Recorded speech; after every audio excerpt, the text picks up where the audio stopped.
Entrance must be 18 or over. Lines close at 6 p.m. on the 31st of January. Please check the closing time if listening or watching on demand. Good luck.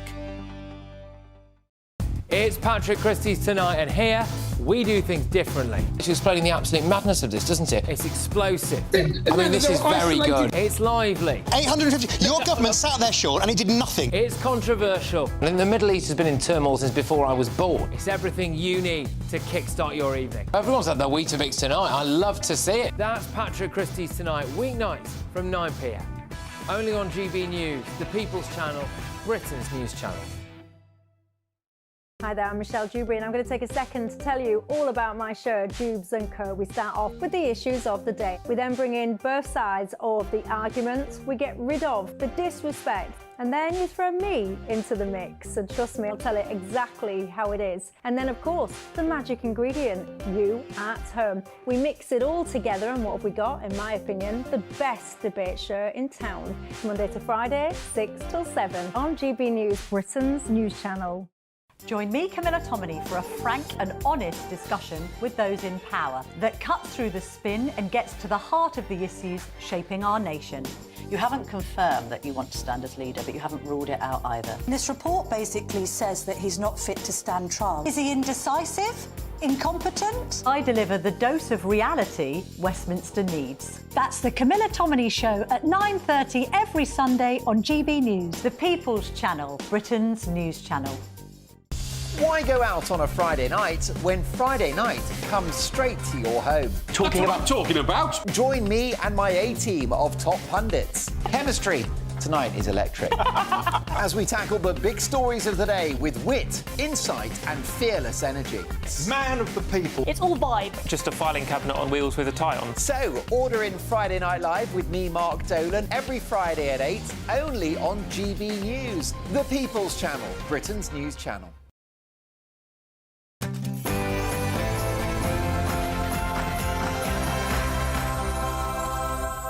It's 9 p.m. I'm Patrick Christys. Tonight, They've come here in solidarity to show how frustrated they are with this stupid inheritance tax and a lot of other things as well that are damaging British agriculture.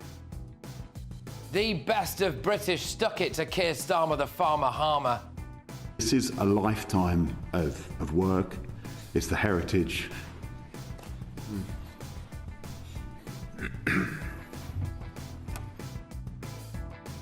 Honestly, this metropolitan city-dwelling, dinner-party-going government is biting the hand that feeds Britain.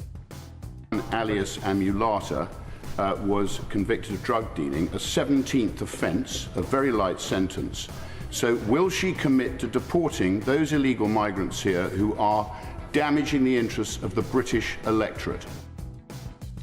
Yes, OK, so we're going to be talking a lot about that. Why are we paying so much for people who actually are here illegally, they can't speak English, and they're on benefits? Oh, and they're in our prisons as well. You, believe it or not, are paying for their interpreters. Something has gone badly wrong here. Plus...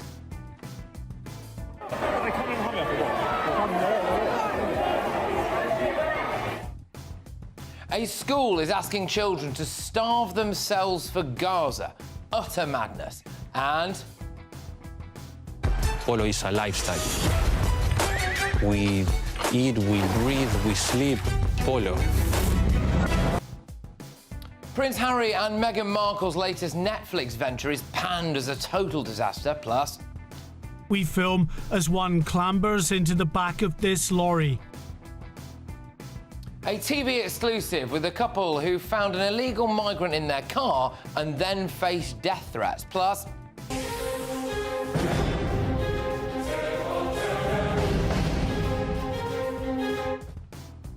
white people need not apply. If you are a white British student, you are banned from some jobs in MI5 and MI6. And... the host of the FIFA World Cup 2034 will be Saudi Arabia. Should the Sharia kingdom of Saudi Arabia really be hosting the World Cup? On my panel this evening is the director of Popular Conservatives, Mark Littlewood, landlord and activist Adam Brooks, and journalist and broadcaster Nina Mishkov. Oh, and can you tell me what's going on here?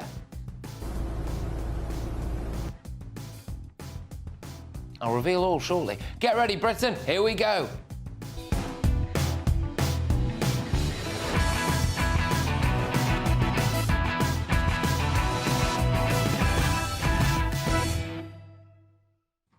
Why are we giving benefits to people who can't speak a word of English? Next.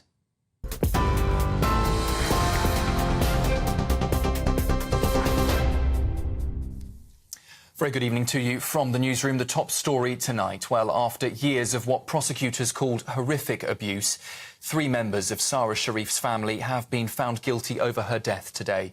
Her father, Irfan Sharif, and stepmother, Bainash Batul, were convicted of murder, while her uncle, Faisal Malik, was found guilty of allowing her death. Despite being known to social services since birth, the 10-year-old suffered unimaginable violence, including being beaten with a cricket bat and burned with boiling water. The convictions have sparked calls for urgent reform in child protection, with the Children's Commissioner warning of profound weaknesses in the system. Sentencing for the trio has been set for next Tuesday. Well, the Detective Chief Inspector of the case, Craig Emerson, said it has shocked and horrified people around the world. Sarah's young life was brought to an end as a result of the brutal abuse and unspeakable violence inflicted on her by Sharif, Batul, which Malik did nothing to prevent. Thousands of farmers have been driving tractors to Westminster today, demanding the government rethinks plans to impose an inheritance tax on farms worth over £1 million. Chancellor Rachel Reeves insists most farmers won't be affected, but critics say the changes threaten livelihoods, heritage and food security. Earlier, protesters held a minute's silence for farmers lost to stress and financial pressures. Calls for a pause and consultation are now growing louder, but Downing Street says the policy won't change. This is the death of farming that's going to happen under this government. So we want to mark that, but once we get to Parliament, you give them what for. We're here to make a noise. This is a war we will win, and the government will do a U-turn. That is determined by all of us to push that. A neo-Nazi extremist's terror plot to intimidate migrants at a London law firm was thwarted thanks to the bravery of a receptionist. Cavan Medlock from Harrow appeared at Kingston Crown Court today after attempting to attack a solicitor in September 2020. Footage shows Medlock arriving with a 6-inch knife before being tackled in a violent struggle. Despite his threats, including admitting he was there to kill, Medlock was disarmed by the receptionist and detained by staff. He's due to be sentenced tomorrow. Police are investigating dozens of individuals at the post office and Fujitsu following the wrongful prosecution of hundreds of sub-postmasters. A team of 100 officers is reviewing 1.5 million documents related to the scandal as they consider charges including perjury and perverting the course of justice. So far, just 3 people have been questioned, with plans to interview many more in 2025. Commander Stephen Clayman, leading the investigation, has described the scale as unprecedented and stressed the investigation will take time, with trials possibly not happening until 2027. The Health Secretary has announced a permanent ban today on puberty blockers for children under the age of 18, pointing to safety concerns from independent experts. The ban applies to all UK prescriptions, including private ones, and will be reviewed in 2027. The move, though, has sparked criticism, with some calling it discriminatory. But Baroness Cass, who led a review into children's gender care, says the drugs are powerful with unproven benefits and significant risks. And FIFA's decision to award Saudi Arabia the 2034 World Cup has sparked backlash from politicians who have condemned it as sports washing. Despite significant concerns over human rights, including the treatment of migrant workers and LGBTQ+ fans, FIFA and the Football Association have given their support, following assurances from Saudi officials. Well, the move solidifies Saudi Arabia's ambitions to be a global sports leader, but critics, including Amnesty and Football Supporters Europe, have called today's decision scandalous. Those are the latest headlines for now. I'll be back with you in an hour.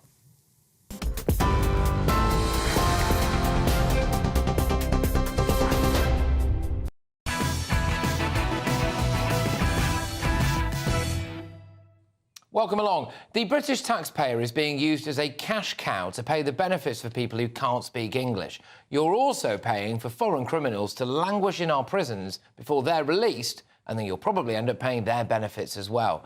Reform MP Rupert Lowe claims that there are nearly 870,000 calls made to the Department for Work and Pensions last year, made by people who required an interpreter. He says that if you can't speak English, you shouldn't get benefits. Well, how can these people seriously be expected to get a job or contribute to wider society? I mean, he goes on. He says, we know that £726 million was spent on refugee households through universal credit last year. And it raises the question, what's the overall figure for the amount of money that we spend in benefits on all foreign nationals who can't speak English? Why are we paying for that? We're not just paying for legal migrants or refugees who can't communicate properly. It's criminals as well. Rupert Lowe makes this point about a foreign national with 17 convictions who we apparently can't deport. This is now, as I say, a matter of national emergency. The third part of the equation is those illegal migrants who are here, and I had a case in my constituency, Great Yarmouth, only this week, where one alias Amulata was convicted of drug dealing, a 17th offence, a very light sentence.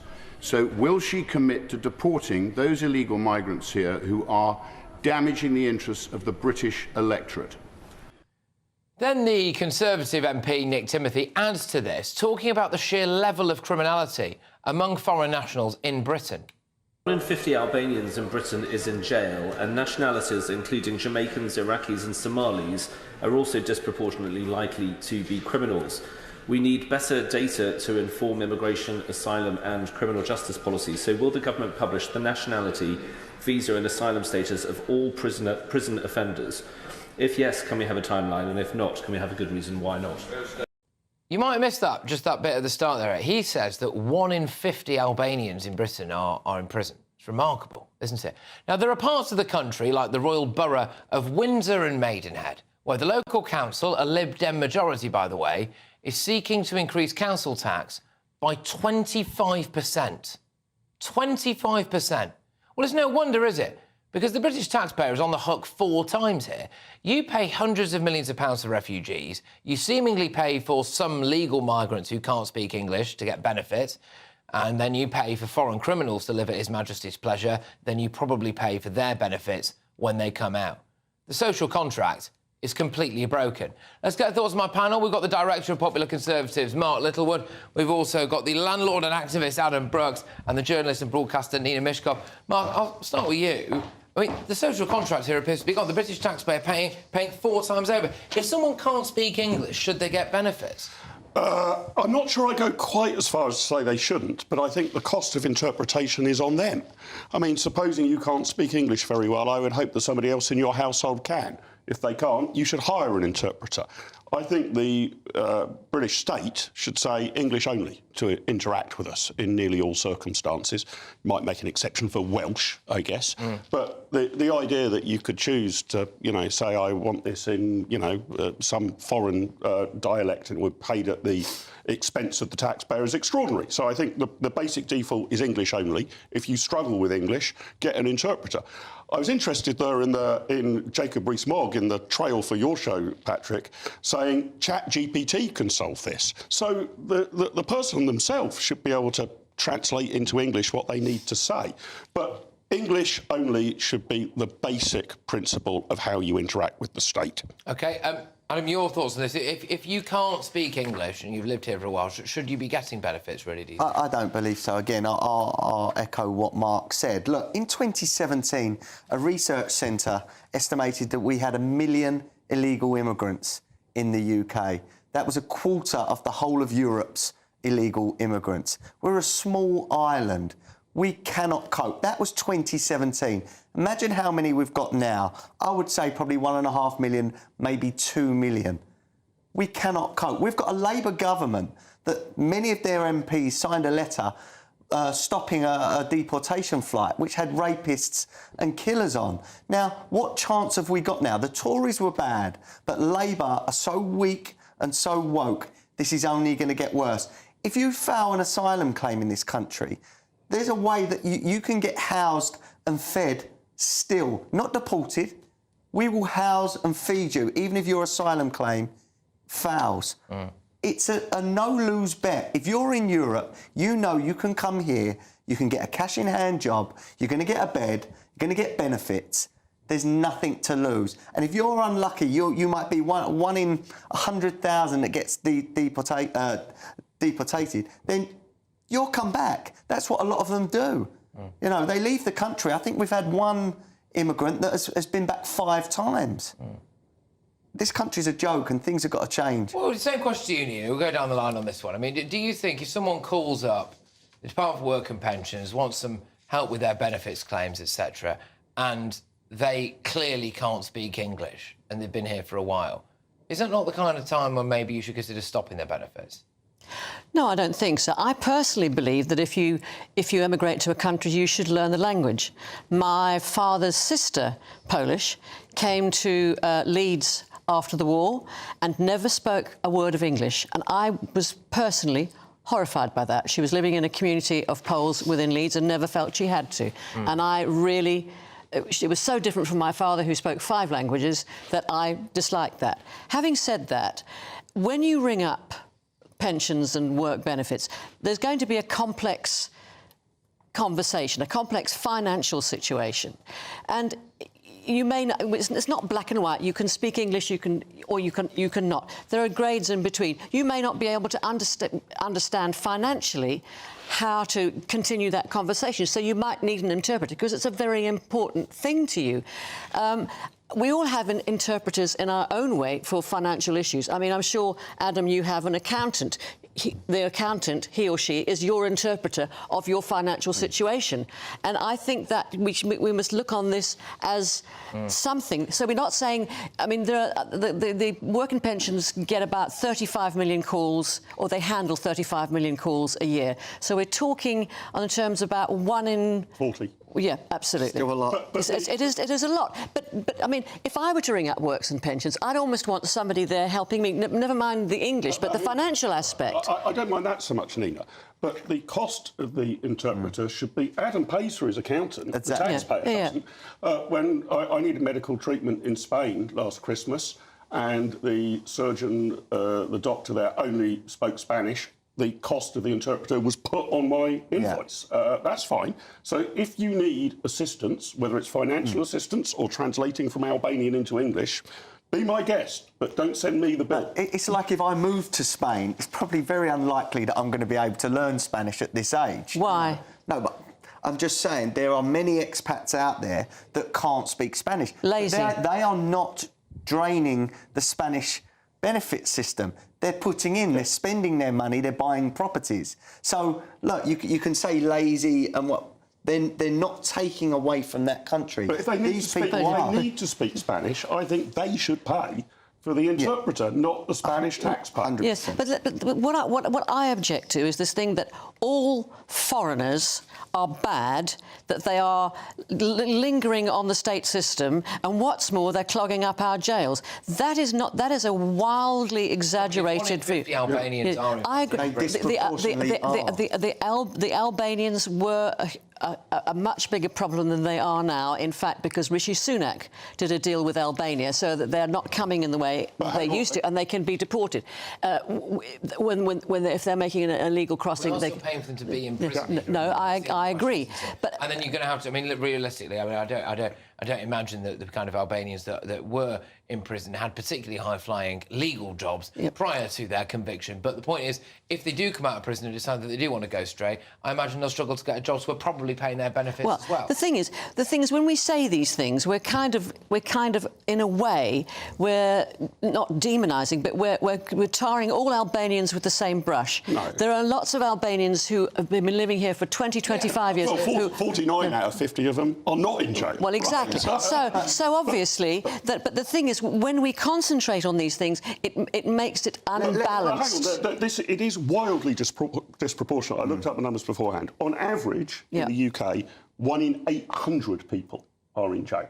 So to be in a cohort where there's 1 in 50 there's a problem. Is 30 times more. I agree. It's not a bit more likely. 30 I agree. times But then you go down the list. It's Albanians, then Poles, then Romanians, and then Irish. Are we going to deport the Irish? Are we going to deport the Irish? Our system is being abused so badly that we have got foreigners that are living abroad that are claiming benefits in this country, and it's coming to millions, tens of millions a year.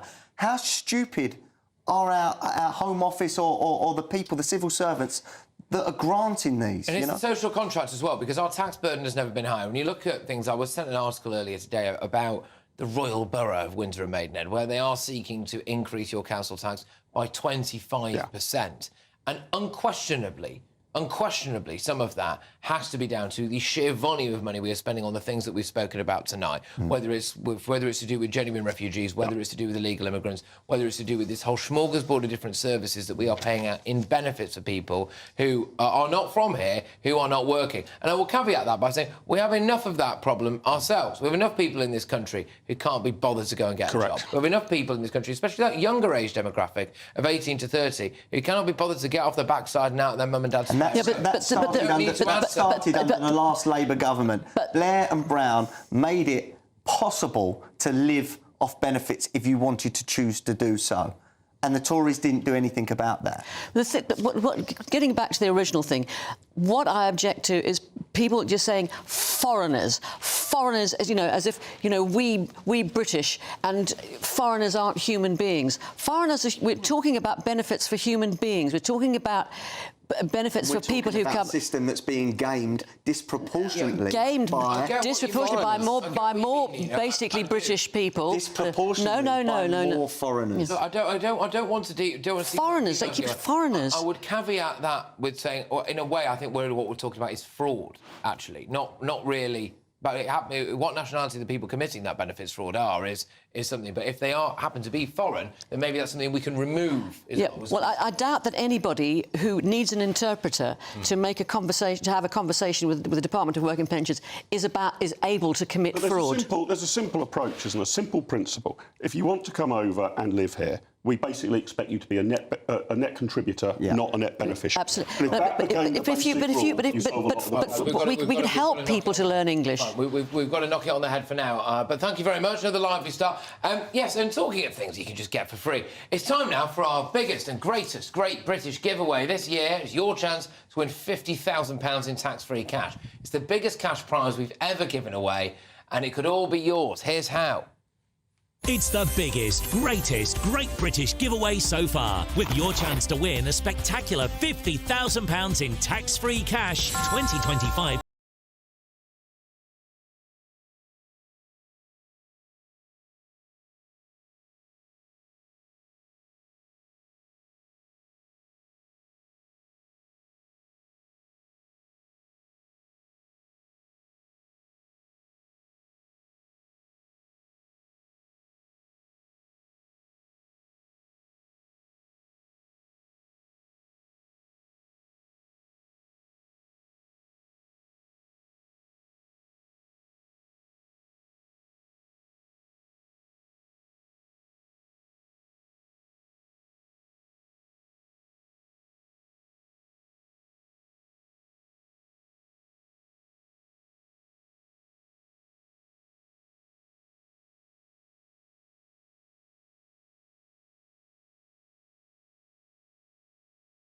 OK, loads more coming up. Polo is a lifestyle. We eat, we breathe, we sleep polo. Harry and Meghan's new Netflix polo documentary has been totally panned. It's been branded boring, tedious and unintentionally hilarious. I could go on and on. So is the Montecito brand lying in tatters? We've got the editor-at-large at the Mail on Sunday, Charlotte Griffiths, live in the studio soon. But first, a London secondary school has been blasted after asking students to take part in a Fast for Gaza event. Yes, I'm not making that up. So should kids really be starving themselves for Palestine? Going head-to-head on this are journalist Angela Epstein and the political commentator Samuel Sweet. Don't go anywhere. Britain's Newsroom. Weekday mornings from 9:30. about Generation Z spending 6 hours a day online. Generation Z, which age group is that? 16 to 24. OK, great. Now, this could explain why there's 1 million young people aged between 16 and 24. 100%. Not working. Work. Yeah. And I did a TV show and we're talking about it, and the lefty person I was on with was making excuses for the fact that we've got 9 million people unemployed. And this woman, this mom, rang in and she was hilarious. And I thought she was going to have a go at me. She said, Carol Malone. I thought, here we go, another one. And she goes, you are absolutely right. She said, I've just thrown my son out of the house, who's 24. She said, my husband and I, she said, we worked all our lives, 2 jobs, to get him to college, to get him to a private school. Yeah. She said, he hasn't worked a day. No. And his attitude was, why should I?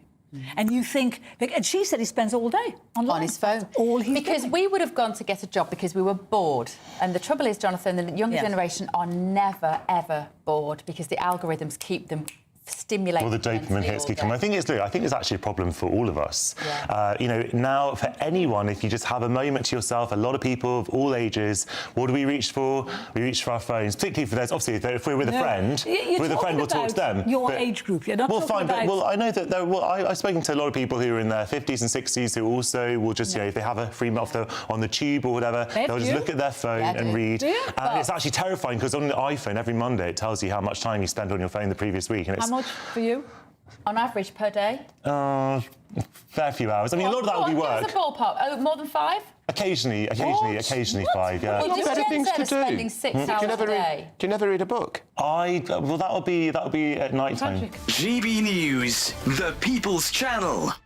Good Afternoon Britain isn't just about us. The wonderful thing about this programme is it's about everyone watching. It's an interactive programme. Well, there absolutely is something to see here, and we're going to be talking about it more. Whether it's breaking royal news, Will, please bring us up to date. Or indeed a particularly punchy speech in the House of Commons. Very, very curious. We bring it to you live, and then we bring you live reaction as well. That's Good Afternoon Britain, weekdays from midday. Only on GB News, the People's Channel, Britain's news channel. Mark Dolan tonight is your weekend dose of news, debate and entertainment. This sounds like a wild conspiracy theory. Don't miss My Big Opinion. Mark Meets and My Take at 10. Democracy is a funny old thing. And we don't do boring, not on my watch. I just won't have it. Let's go and get another glass of that bubbly. You've earned it. That's Mark Dolan tonight, Saturday and Sunday, 9 to 11, only on GB News, the People's Channel, Britain's news channel. Welcome to State of the Nation, daily plunge into the stories shaping our country. I'm Jacob Rees-Mogg, and Monday to Thursday we bring you the insights, the facts, the truth about how our country is being governed. Because what happens in Downing Street matters down your street. Tune in to State of the Nation every Monday to Thursday, 8 to 9 o'clock. Only on GB News, the People's Channel, Britain's news channel.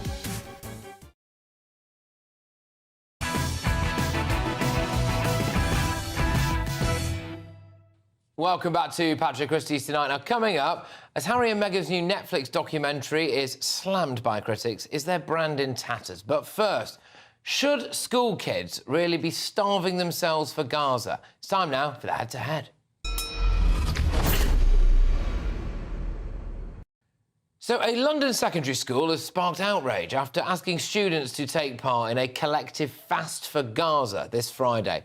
George Green's school in Tower Hamlets says the initiative will, quote, demonstrate solidarity and raise awareness for children in crisis. But Jewish parents have expressed outrage, apparently, claiming that their kids are now ashamed of their religion and slamming the school for allegedly having an agenda against Judaism. Well, the Education Secretary, Bridget Phillipson, has previously warned that teachers should not take part in pro-Palestine demonstrations amid fears of intimidating Jewish pupils and indoctrinating others. So tonight I am asking, should children as young as 11 really be starving themselves for Palestine? Let me know your thoughts. Go to gbnews.com/yoursay, or you can hit up that poll at GB News on X. Going head-to-head on this now are the journalist Angela Epstein and the political commentator Samuel Sweet. Both of you, thank you very much. Great to have you on the show. Angela, I'll start with you. Should pupils be starving themselves for Gaza? Absolutely not. This is an astonishing piece of political indoctrination. It shows nothing about having a duty of care for the physical and mental well-being of the children. A lot of children at this school are on free school meals, so asking them to desist from eating all day is completely anathema to looking after the children in your care. It's a very complex issue, Israel and Gaza. If this is about expressing empathy, then talk about the hostages as well, who will be starving, believe me, and who are in the most dire situation. This is not about an either or. Some people are worse off than others. Every single innocent life caught in this war is one to be pitied and hope that they will be free from the iron hold of Hamas. But let's be clear, without any kind of context for children and understanding this, as I say, complex situation, this is an extreme thing to do. And we know that extreme things breed extremism. And therefore, children that are in this school are being asked to take a polarised view of a complex situation without any kind of context. And I think heads or the head should roll because of this. OK, all right. Well, strong stuff from Angela there. Samuel, same question to you. Do you think that kids should be starving themselves in school for Gaza? Right. Well, I think what we need to say from the get-go here is that children are not going to be starving themselves. This is a fast in solidarity in a controlled environment, which has actually been requested itself by children to raise funds for the humanitarian crisis in Gaza. And I understand that there has been some level of outrage towards this, and I do think a lot of that is quite misplaced. These are children who have obviously developed quite a significant understanding of world events and are wanting to do their bit and contribute in a way that they feel safe and secure in doing, which is a fast, which is actually something a number of charities, you can do in support of a number of charities, whether it be for humanitarian crises in Gaza, across Africa, and also, for people in this country who are living on the streets. People have raised money, and schools have raised money indeed, to contribute and support those charities and organisations in any way they can. So I think this is actually to be applauded, that the children have taken this view to support the humanitarian crisis in Gaza and do what they feel like they can do. Angela, come back to that then. Well, first of all, let's look at why they're starving in Gaza. And again, it's about context. Hamas, which we know is a genocidal terrorist organisation who launched the unprovoked attack on Israel, not only killing hundreds and hundreds of Israelis and maiming and beheading and butchering them, but also putting the innocent people of Gaza into an arm lock and putting them in the firing line. Now, there's documentary evidence there, well documented, that Hamas have been stealing humanitarian aid. I mean, when Sinwar was finally assassinated, he didn't exactly look like he'd done without dinner.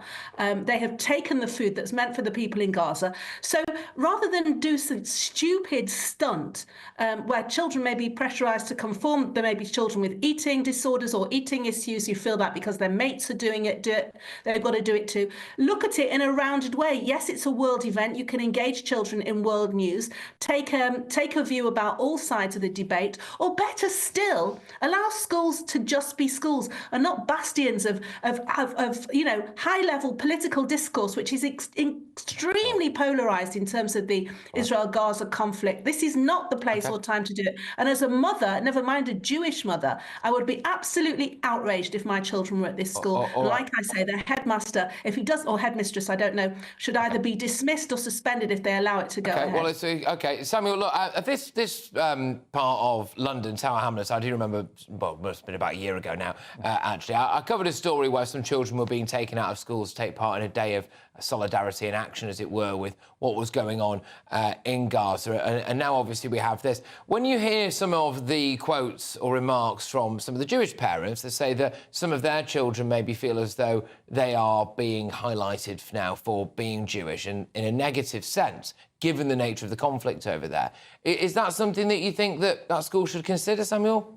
Well, I think what needs to be also addressed is it is, by EHRC definition, to conflate the actions of the Israeli government or the state of Israel with Jewish people is, completely against their rules. I understand, as Angela said, it's a polarising issue, but let me just speak myself as a Jewish father of two. I think it's actually to be applauded that children do take an interest and take note of what is happening around the world. This is what we are seeing by definition of people like Amnesty International, Human Rights Watch and others, a genocide unfolding before our eyes in Gaza, where 70%... A genocide caused by Hamas. The genocide is on Hamas's side. They are targeting innocent people and killing them, and shame on you for hijacking the word genocide in this way. 70% of the victims of Israel's bombardment of Gaza are women and children. That is a fact. That is what the UN have stated. I've no doubt, but that's war. Those and that's people war are not caused by responsible. Hamas. Those people are not responsible for the despicable they're not. actions,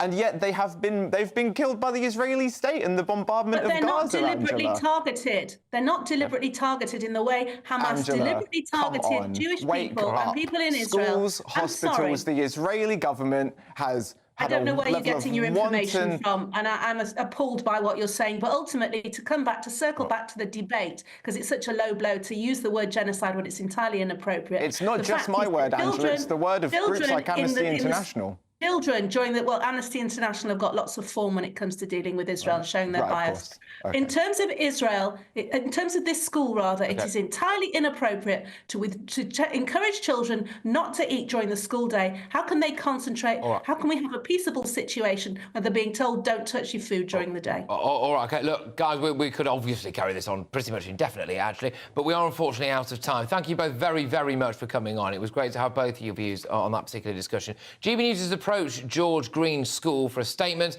and the principal, John Ryder, said the fast has been organised in response to student voices on this issue, and it follows on from a similar event we ran a year ago, which raised several £1,000s. He said the event was entirely voluntary and was well supported by members of the school community, including students, parents and staff. Look, who do you agree with? So we did run a poll on this. Should school kids really be starving themselves for Palestine? Carlos on X says absolutely not. It's winter, get them fed. Hard enough times as it is without trying to starve our children for something that we should have absolutely nothing to do with. He goes on to say it's an absolute joke. Jay Swinch on X says they could be made aware of things in life, but they should not be told how they should respond to them. Well, your verdict is in. Remarkably, 1% of you agree that kids should be starving themselves for Palestine.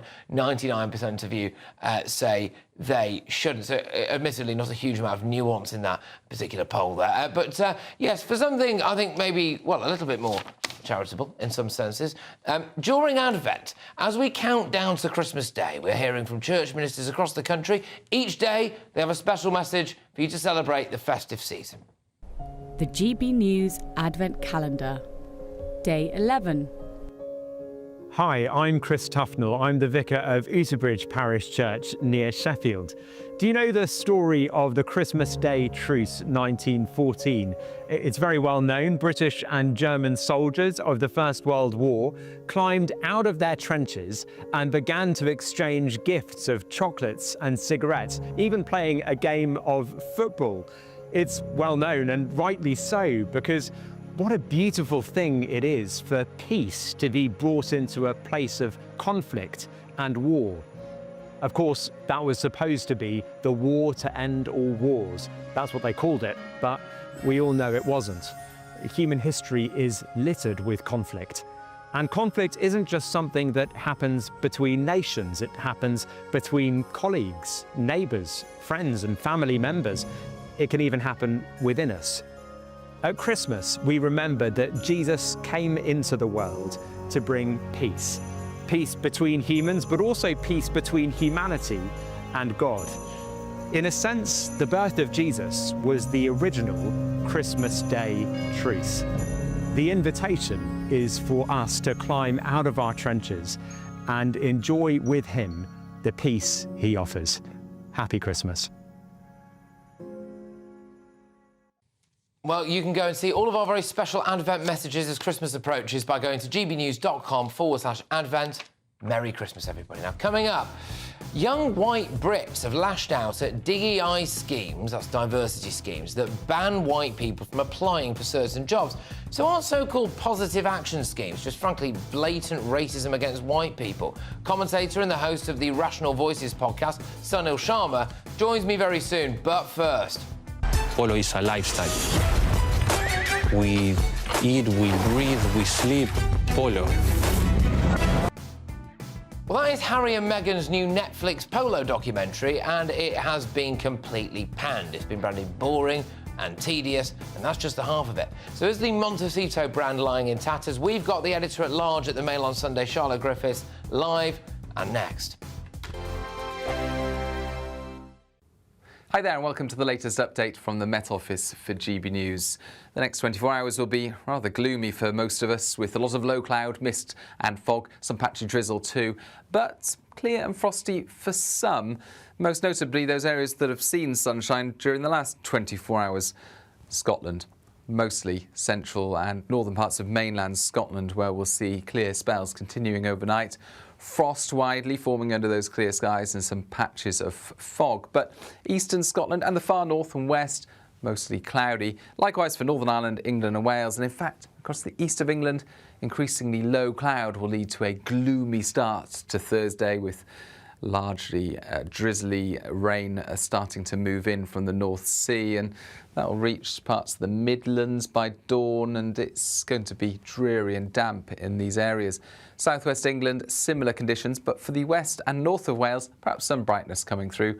Likewise for the far north of Northern Ireland, but otherwise Northern Ireland's mostly cloudy. The cloud beginning to spill into southern Scotland as well. But elsewhere across Scotland, where we do have the clear skies overnight, it's going to be a chilly start to the day, and in some spots, once again, temperatures will struggle above zero throughout daylight hours.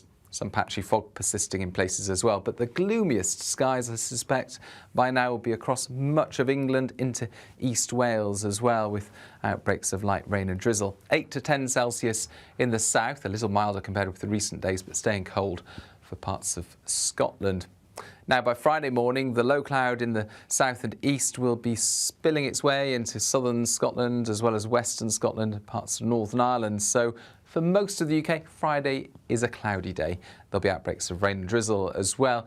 But into the weekend, those outbreaks of rain will start to sink south and introduce milder air across the board. Hi there, I'm Michelle Dewberry, and I'm going to take a second to tell you all about my show, Dubes & Co. We start off with the issues of the day. We then bring in both sides of the argument. We get rid of the disrespect, and then you throw me into the mix. And trust me, I'll tell it exactly how it is. And then, of course, the magic ingredient, you at home. We mix it all together, and what have we got? In my opinion, the best debate show in town. Monday to Friday, 6 till 7 on GB News, Britain's news channel. Nightmare commute? Kick it up a gear with GB News Radio. You can listen online and on DAB+ and on the GB News app. We're also on TuneIn and the Radio Player apps. From the school run to rush hour, get revved up with GB News Radio. We are the People's Channel, Britain's news channel. We're proud to be GB News, the People's Channel, and as you know, we always love to hear your views. Now, there's a new way of getting in touch with us at gbnews.com/yoursay. By commenting, you can be part of a live conversation and join our GB News community. You can even talk to me, Bev Turner, or any of the members of the GB News family. Every Saturday, 10 till 12, we'll bring you all of the news that you need to know. We'll also remind you that there is so much to smile about. It's my favourite time of the week. I get to relax, enjoy some light-hearted stories, and let Ellie teach me about fashion too. That's Saturday Morning Live, every Saturday, 10 till 12. Only on GB News, Britain's news channel.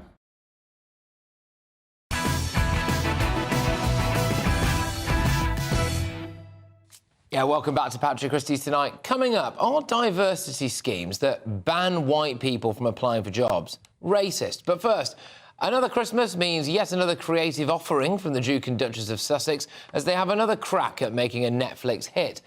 Let's take a little look, shall we, their latest endeavour. Polo is a lifestyle. We eat, we breathe, we sleep polo. For sure it's glamorous. It's a sexy sport, too. Dirty, sweaty boys, riding.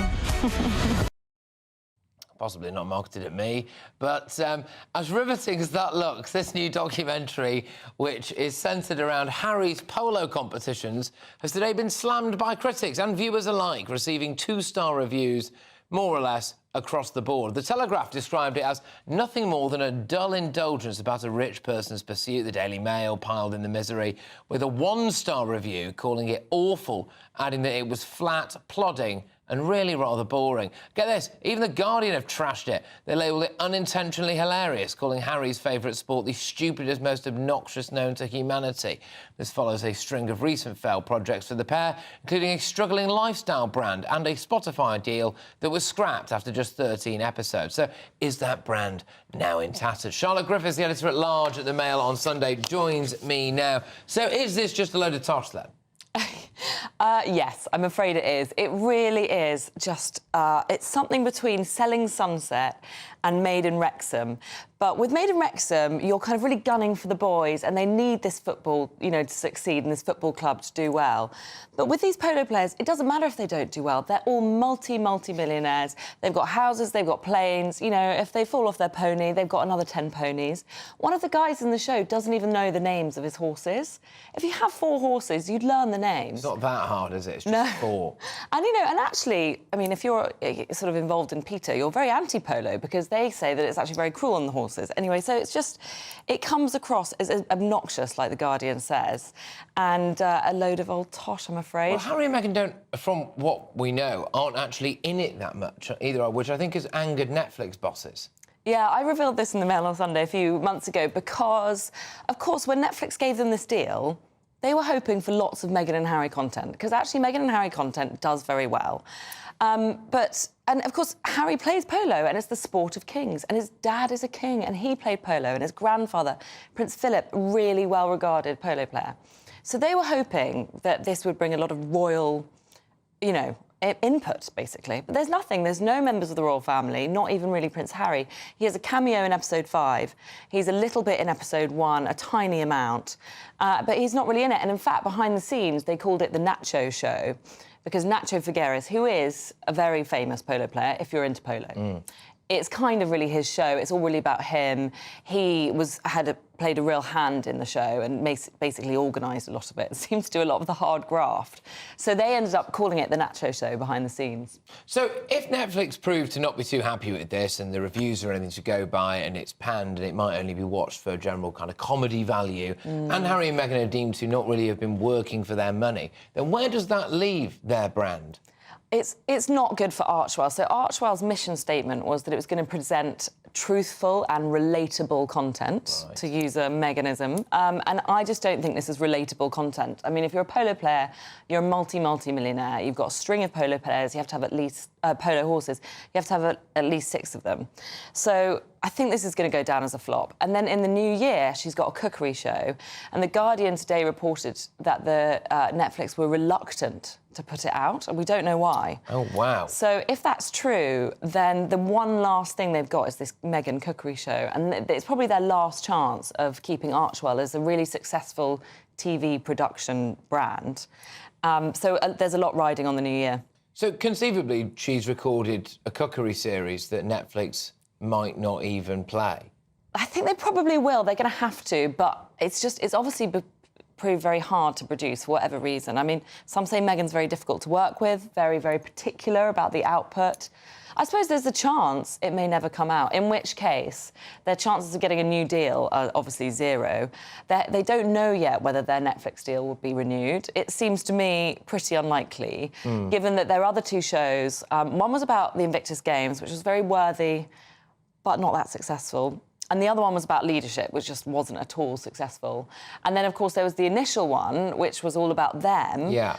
But they were so rude about the Queen and the royal family. So although it was a sort of addictive binge watch, and Netflix is all about binge watching, don't forget. So, you know, this polo thing is not going to be a binge watch. You're not going to be desperate to watch the next episode. But that first one was a bit of a binge watch. So I think Netflix probably got their money's worth then, but it wasn't a very pleasant watch because they were so unkind. It does strike me as people who do not appear to me to particularly enjoy doing this kind of thing. Like if you're executive producing something and you're, you know, very, very uptight about what's in it, and then why would you keep doing it? Although conceivably there's 100 million reasons why they keep doing that, because of the fee that they are reportedly being paid. Christmas is just around the corner. Charlotte, do you think there's any chance of them getting an invite to the King's Christmas lunch? I don't think so. I think Charles wants a drama-free Christmas. I think Harry will be over in the new year. We'll see him in London. But he's not going to be at any of the Christmas. He's not going to be at the Sandringham Church Walk with Prince William, I'm afraid. No chance. That would be remarkable, though, wouldn't it? If we turn on Christmas Day. I mean, I'm doing Christmas Day breakfast with Emily. So if we tune in and we see them there walking to Sandringham, I mean, it would be absolutely fascinating. That would make a good TV show. Well, I think it would be great for our ratings, to be fair. So there we go. So, Charlotte, thank you very much. Always an absolute pleasure. That is, of course, Charlotte Griffiths there, the editor-at-large of The Mail on Sunday. I've got a lot coming your way at 10 p.m.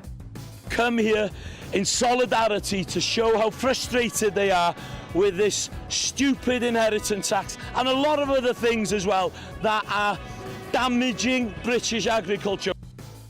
Hundreds, if not thousands, of farmers descended on Westminster today to stick it to Keir Starmer over the inheritance tax grab. I spent the day with them, and let me tell you, they're not happy. So, what will it take for this Labour government to finally start listening? I'll give you my take at 10. But first, young white Brits have lashed out at diversity schemes that ban white people from applying for certain jobs.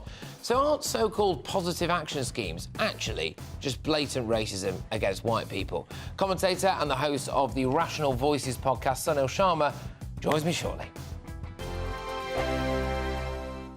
Good Afternoon Britain isn't just about us. The wonderful thing about this programme is it's about everyone watching. It's an interactive programme. Well, there absolutely is something to see here, and we're going to be talking about it more. Whether it's breaking royal news, Will, please bring us up to date, or indeed a particularly punchy speech in the House of Commons. Very, very curious. We bring it to you live, and then we bring you live reaction as well. That's Good Afternoon Britain, weekdays from midday. Only on GB News, the People's Channel, Britain's news channel.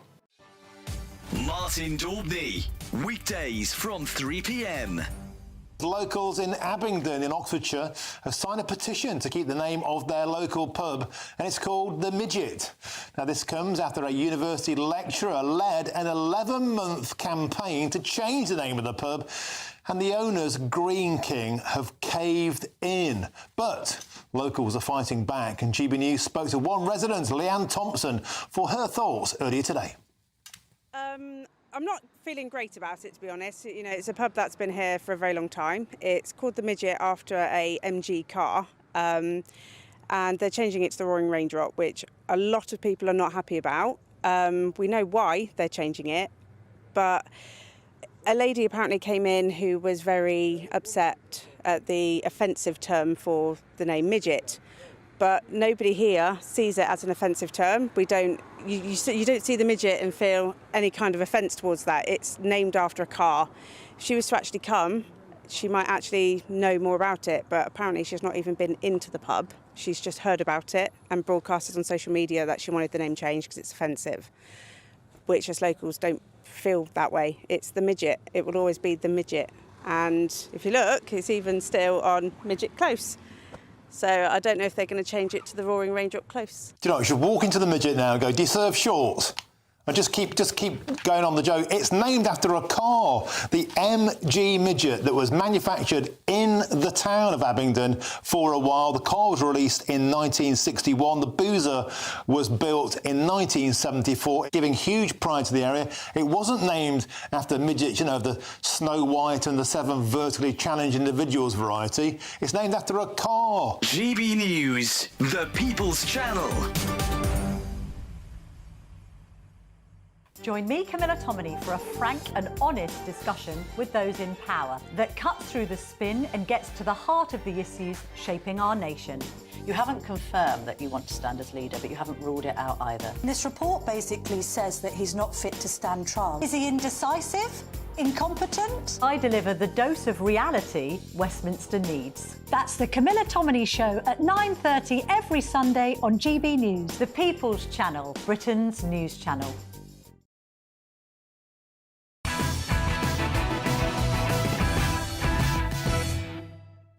This is Patrick Christys Tonight. Coming up, when will Keir Starmer start listening to the farmers who are incandescent with rage over his inheritance tax grab? I was with them earlier today. Some fantastic footage for you. But first, white British graduates have told GB News that they are being alienated after struggling to land jobs post-university because of diversity, equity and inclusion policies. which are actually reserved exclusively for people from BAME communities. It was revealed last week that British intelligence services MI5 and MI6 have excluded white Brits, and there's a few others as well, including, apparently at the BBC, you get asked a ridiculous series of questions from when you get to the interview stage, including what would you do to include diversity in the workplace. I'm joined now by the commentator and host of Rational Voices, Sunil Sharma. Sunil, thank you very, very much. Is this actually just racist against white people?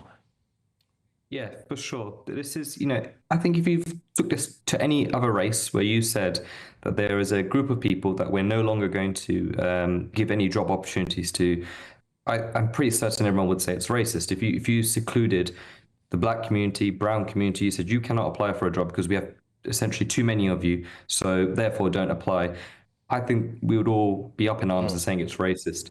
And I think what's unfortunate is that this isn't sort of being highlighted enough. And the flip side to it also is if you are from BAME communities, non-white communities, it's also incredibly degrading, the fact that you sort of need these schemes in the first place to get a job, when the statistics don't show that at all. They show that the majority of, in proportion of people in senior positions, senior management positions are Indians. We see that in the education where white children, in particular white boys, are doing so bad.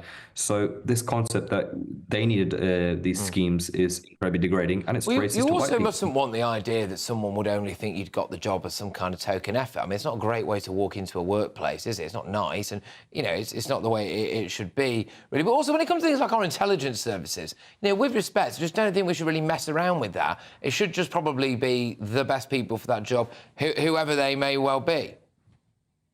I mean, exactly that. In terms of this is the defense of our country, it's one of the most important jobs that there is. And I think that, we need to sort of start to dig a bit deeper in terms of why this keeps happening, because it's not something that's gone away, and it seems to be continuing to be prevalent. I think one of the big issues is the group of people in these senior positions, in these authorities, is I think they see this as their purpose. They see this as something that is really good that they're doing. They're helping victims, these perceived victims, rather than just focusing on what's best for their country, being a good citizen, being patriotic, trying to be a good friend, father, son, mother, daughter, these sort of things. And instead, by doing these schemes, by helping so-called victims, they seem to think that this gives them a purpose and they're doing a really good deed, when in actual fact, they're not.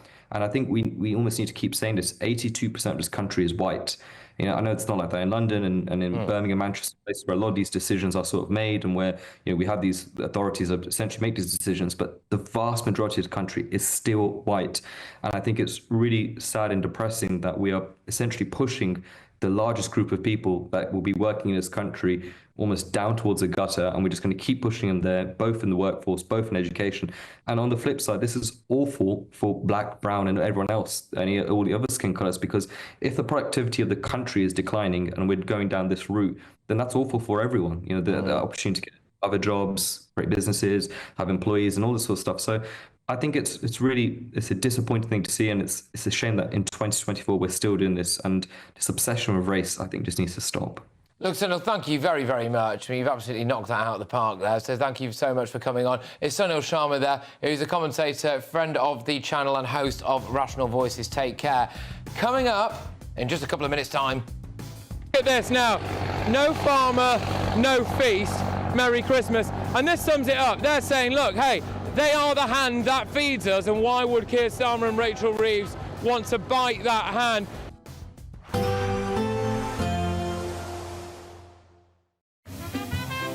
Heavy showers first thing will be followed by a warm, cosy day.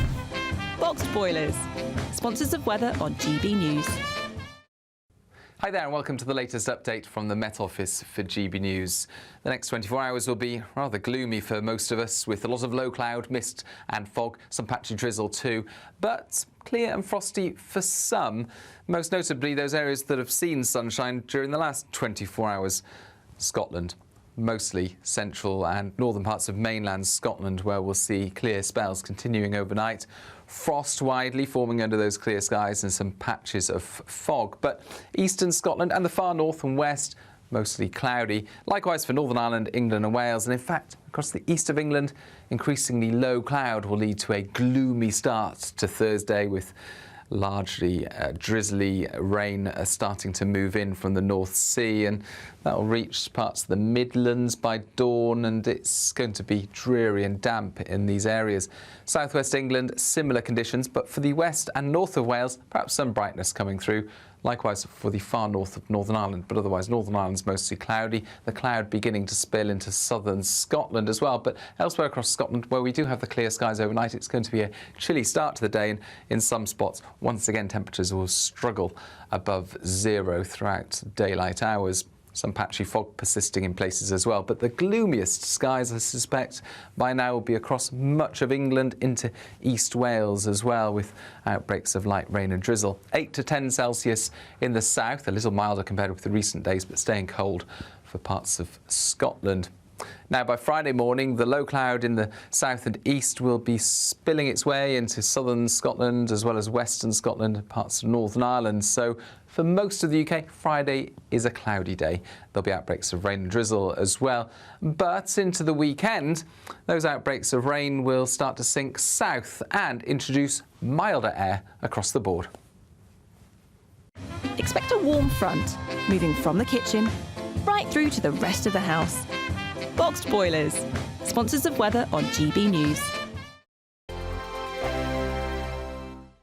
It's our festive treat to you. Your chance to win an incredible £50,000 in tax-free cash. Our biggest ever Great British giveaway.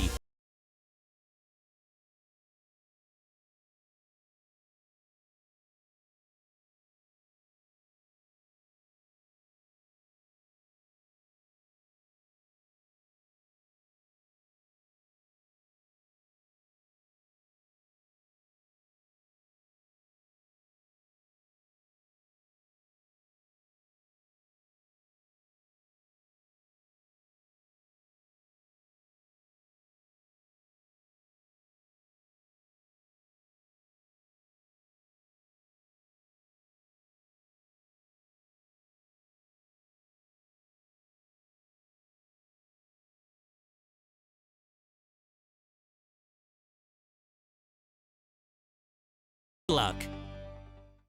Hi there, I'm Michelle Dewberry, and I'm going to take a second to tell you all about my show, Jubes & Co. We start off with the issues of the day. We then bring in both sides of the arguments. We get rid of the disrespect, and then you throw me into the mix. And trust me, I'll tell it exactly how it is. And then, of course, the magic ingredient, you at home. We mix it all together, and what have we got? In my opinion, the best debate show in town. Monday to Friday, 6 till 7 on GB News, Britain's news channel.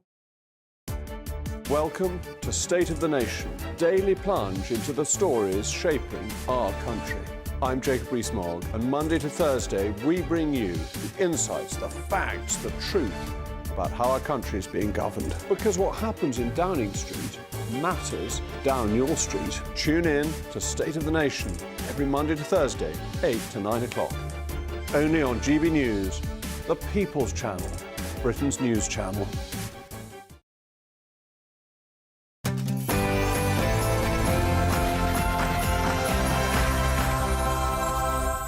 It's 10 p.m. I'm Patrick Christys. Tonight, They've come here in solidarity to show how frustrated they are with this stupid inheritance tax and a lot of other things as well that are damaging British agriculture. the best of British stuck it to Keir Starmer, the farmer harmer. Look at this now. No farmer, no feast. Merry Christmas. And this sums it up. They're saying, look, hey, they are the hand that feeds us, and why would Keir Starmer and Rachel Reeves want to bite that hand? This metropolitan city-dwelling, dinner-party-going government is biting the hand that feeds Britain. This is a lifetime of work. It's the heritage.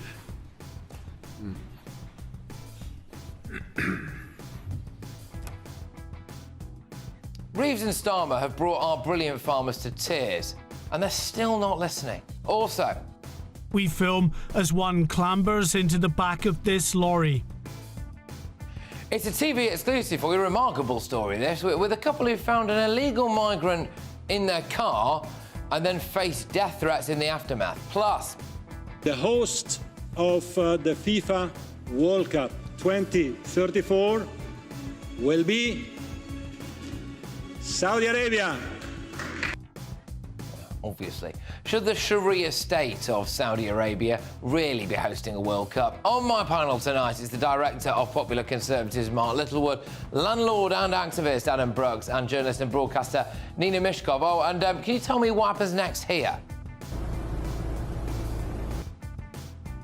Yeah, we're not giving that much away there, are we? Get ready, Britain, here we go.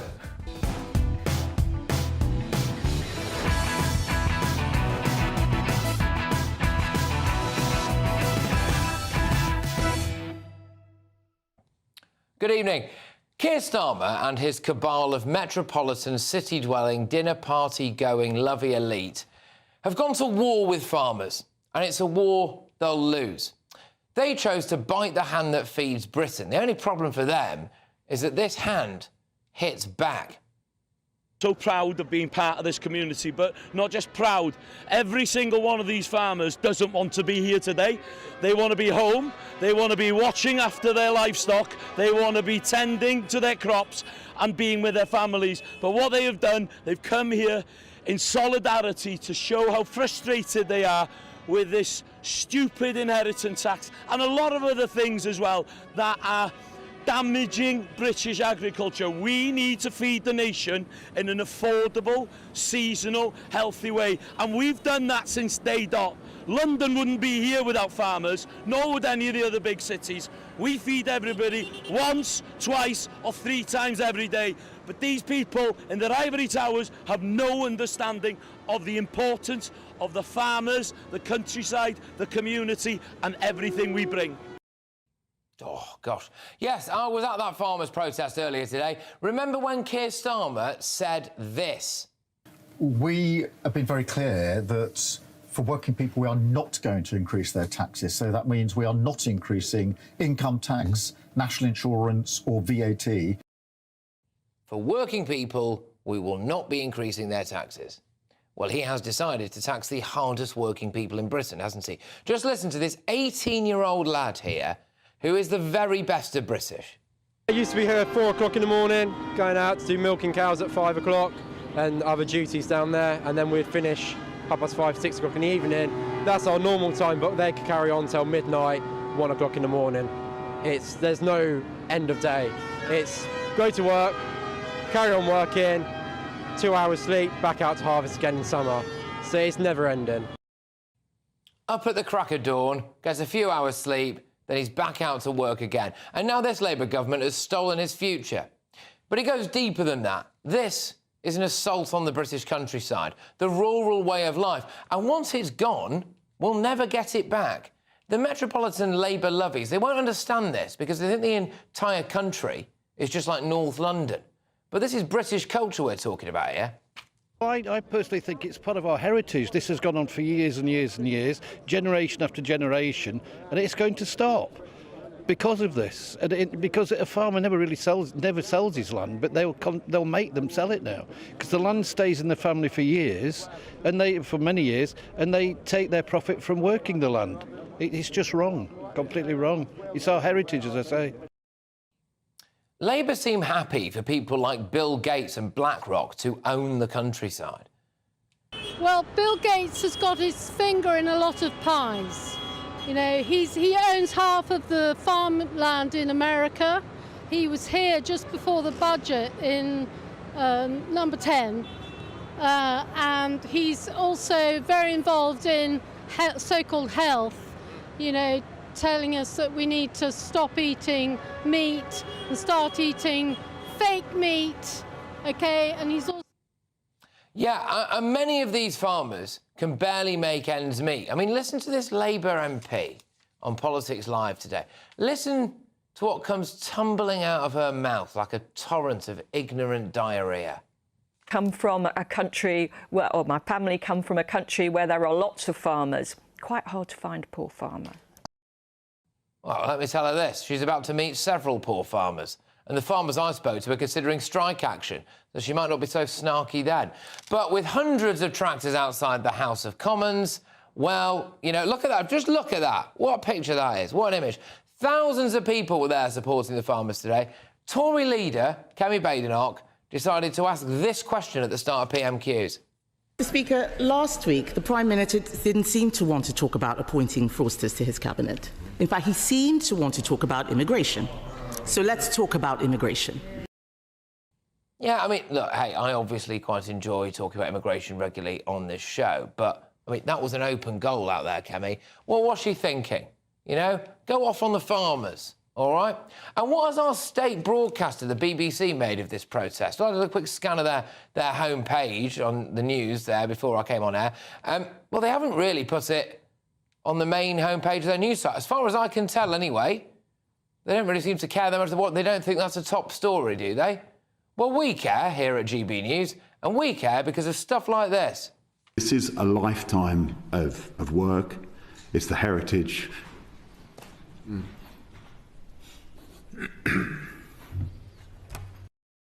It's the president of the National Farmers Union there fighting back tears as he talks about this needless farmer death tax. And it is needless because Labour hopes that it will raise around 500 million quid and they are giving away more than 500 million quid in foreign aid to foreign farmers.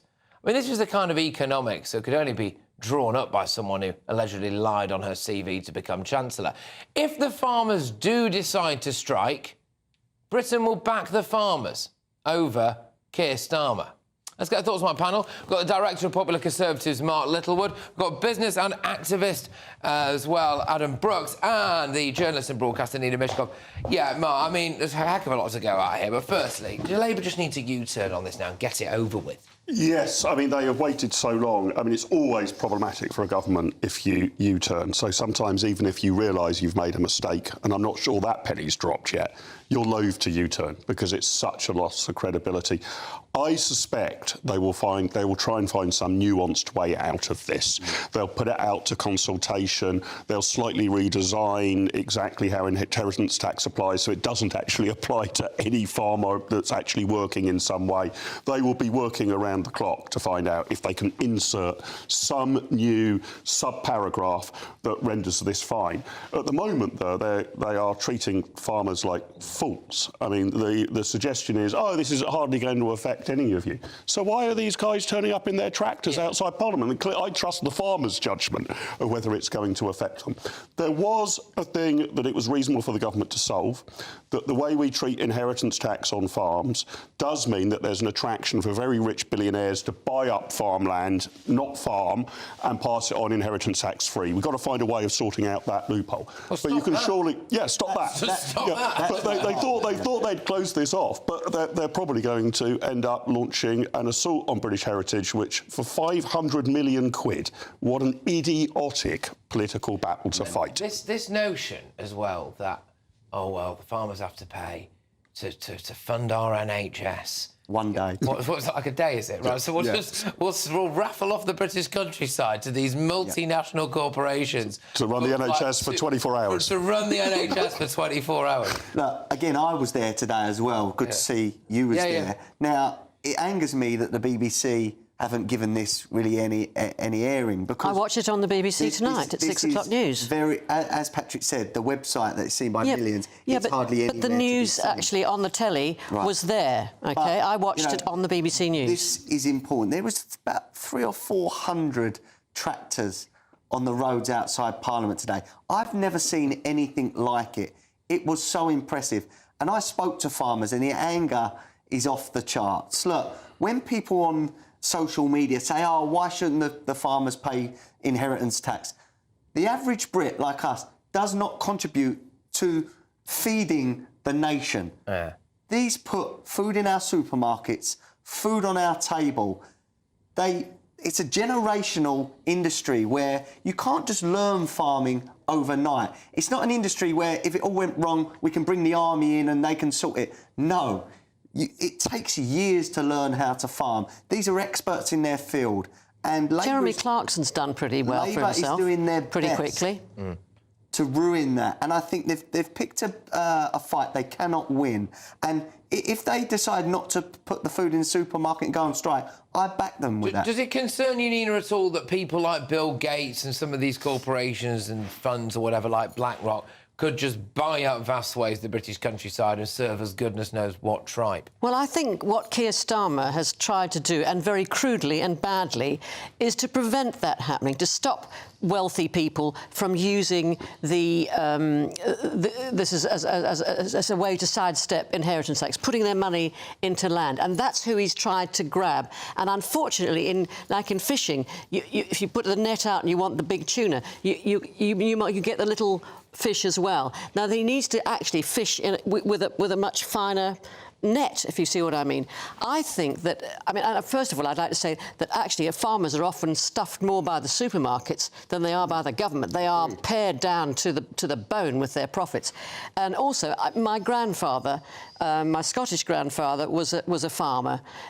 My grandmother won the gold medal for butter making at the Kilmarnock Dairy School in 1920. Yes, there we go. So anyway, I obviously have a feeling for that.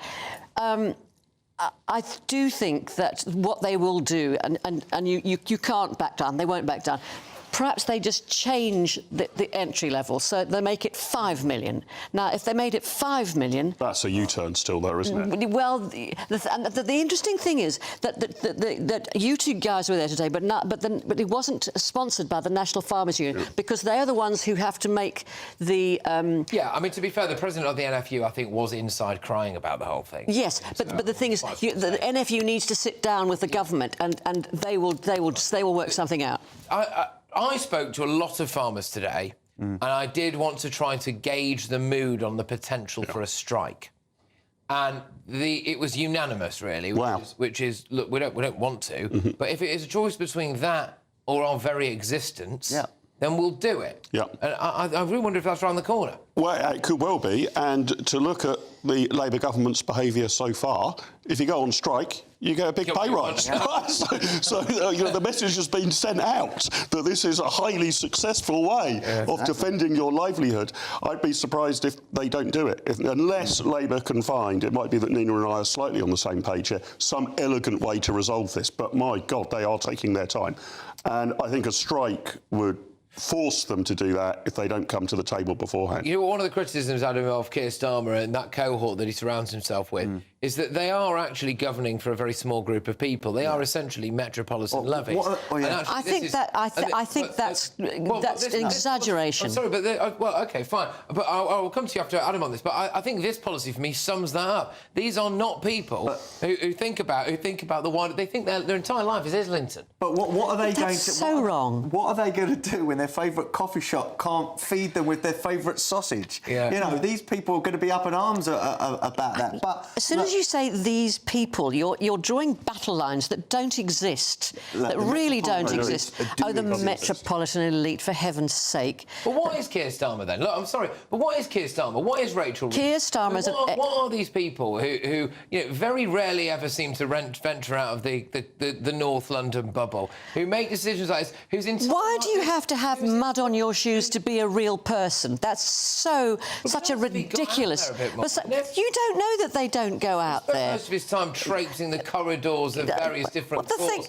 representing some fruity characters, It's just ridiculous. Nina, the fact that Keir Starmer could not define what a working person was says it all. Look, one thing I do want the viewers to realise, and this was speaking to farmers today, the average salary of a farmer or earnings of a farmer is between 30 and 70 grand a year. These are not the rich elite. These are people that get up at 3 or 4 in the morning, as the young man said, and work their socks off for little gain. Yes, they're asset rich in some cases. They use them assets to feed us. I mean, the other thing here, right, which you touched on there, Patrick, is I'm going to stand up for a bit of diversity, because there isn't much diversity in the cabinet.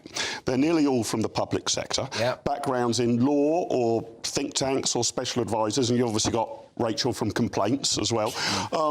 And I fear that they don't have a wide enough spread of knowledge of different sectors of society. Yes, but did the last government? Well, maybe not. But absolutely. I think the Conservatives did have more of a relationship with the farming community.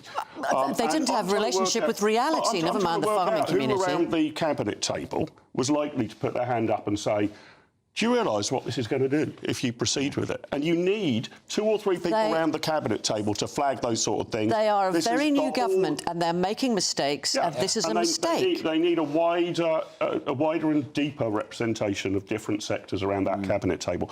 Nobody's ever run a business who's sitting around the cabinet table, not one of them, and there's hardly any private sector experience apart from Rachel. But they're not a bunch of money grabbers who are just out to fleece the public. OK, well, I'm judging this government, not the previous one. Well, we've got to compare it. For a government that might at times struggle with the perception that they don't particularly like Britain, now that might be unfair, right? Lots of people say that's unfair.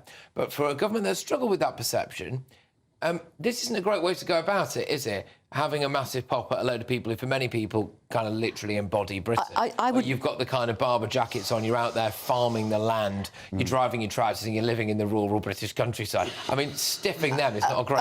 Owning a barber jacket is not a passport to being a proper British person. That is so ridiculous, Patrick, and you know it. Population makes you a proper person. I know the value of farmers, and the thing is, the Labour government have made a mistake in this case, and they need to put it right. Look, they've made a mistake in many cases. They've attacked farmers, pensioners, students, working people. If we knew this before the election, they wouldn't have won. You know what I think it was something we should touch on this, because I know, like, I'm broadly quite a fan of Kemi Badenoch. She sat on this sofa. I thought she was good. She did a great interview. Not knocking her. Unfair. Why not? Why not? Because I don't want to. I don't. She hasn't really done anything, as far as I could tell so far, for me to really warrant knocking her.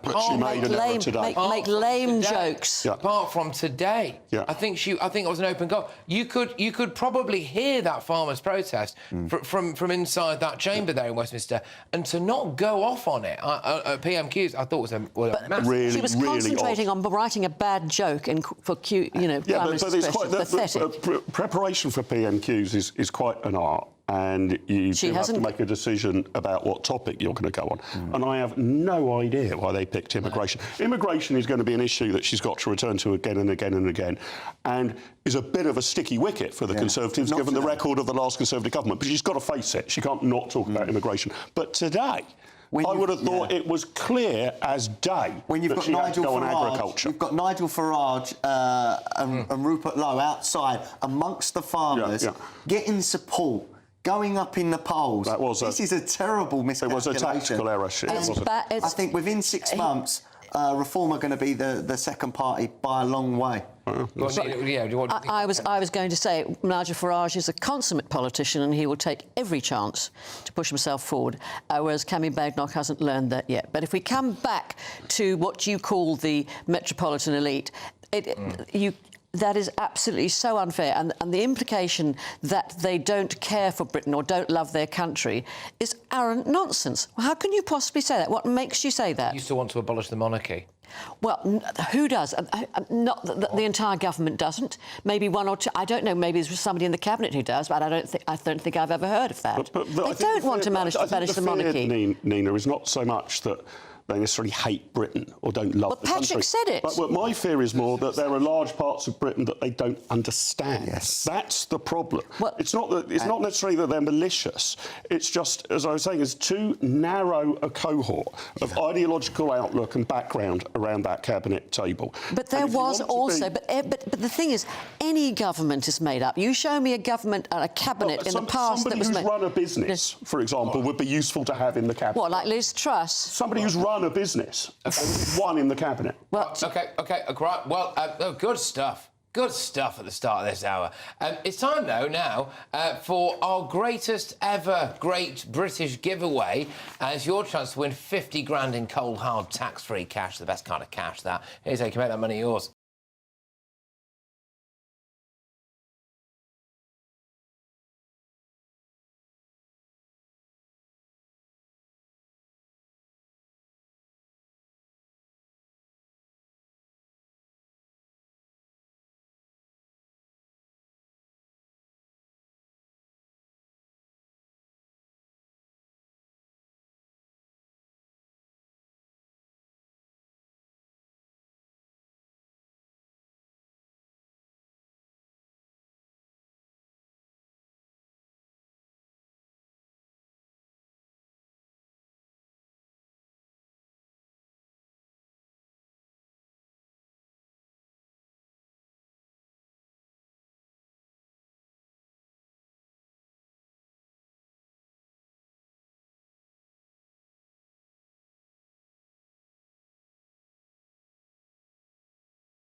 Coming up, I've got all of tomorrow's newspaper front pages, and can you tell me what happens next here?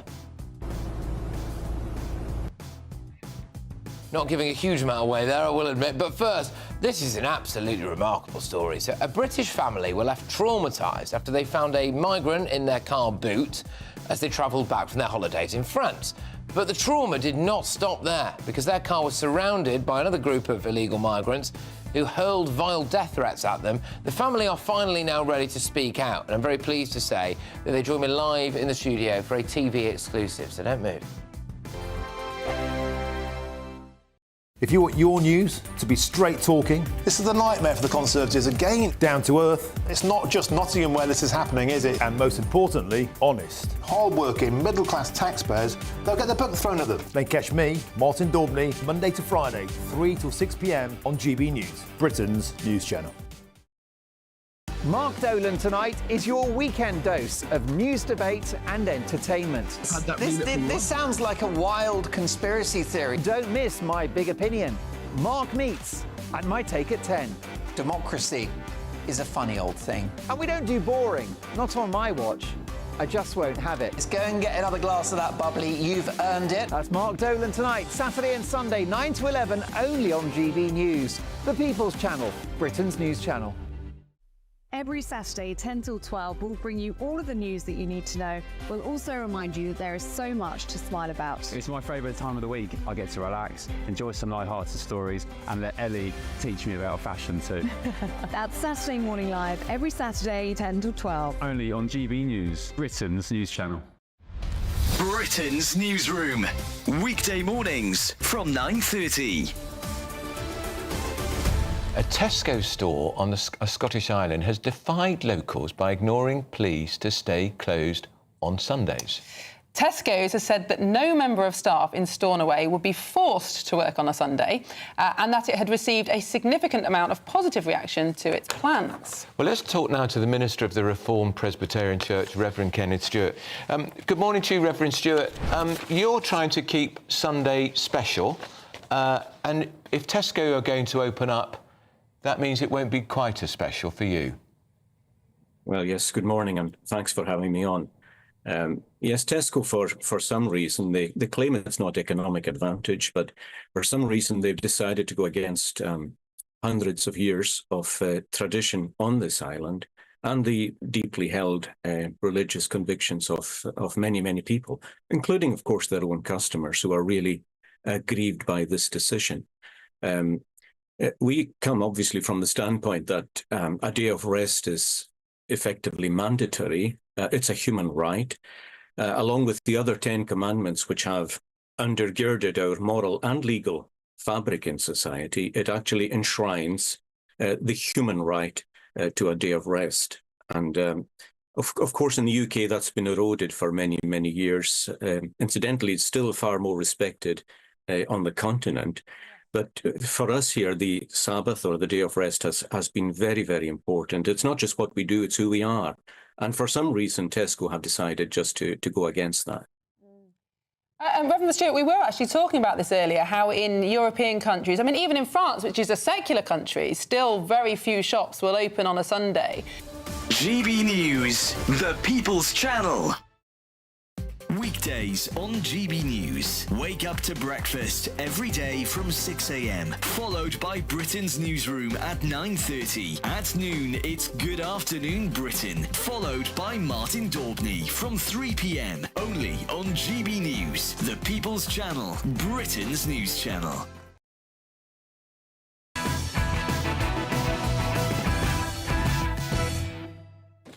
All right, welcome back to Patrick Christys tonight. I've got all of tomorrow's newspaper front pages coming up shortly. But first, this is an absolutely remarkable story.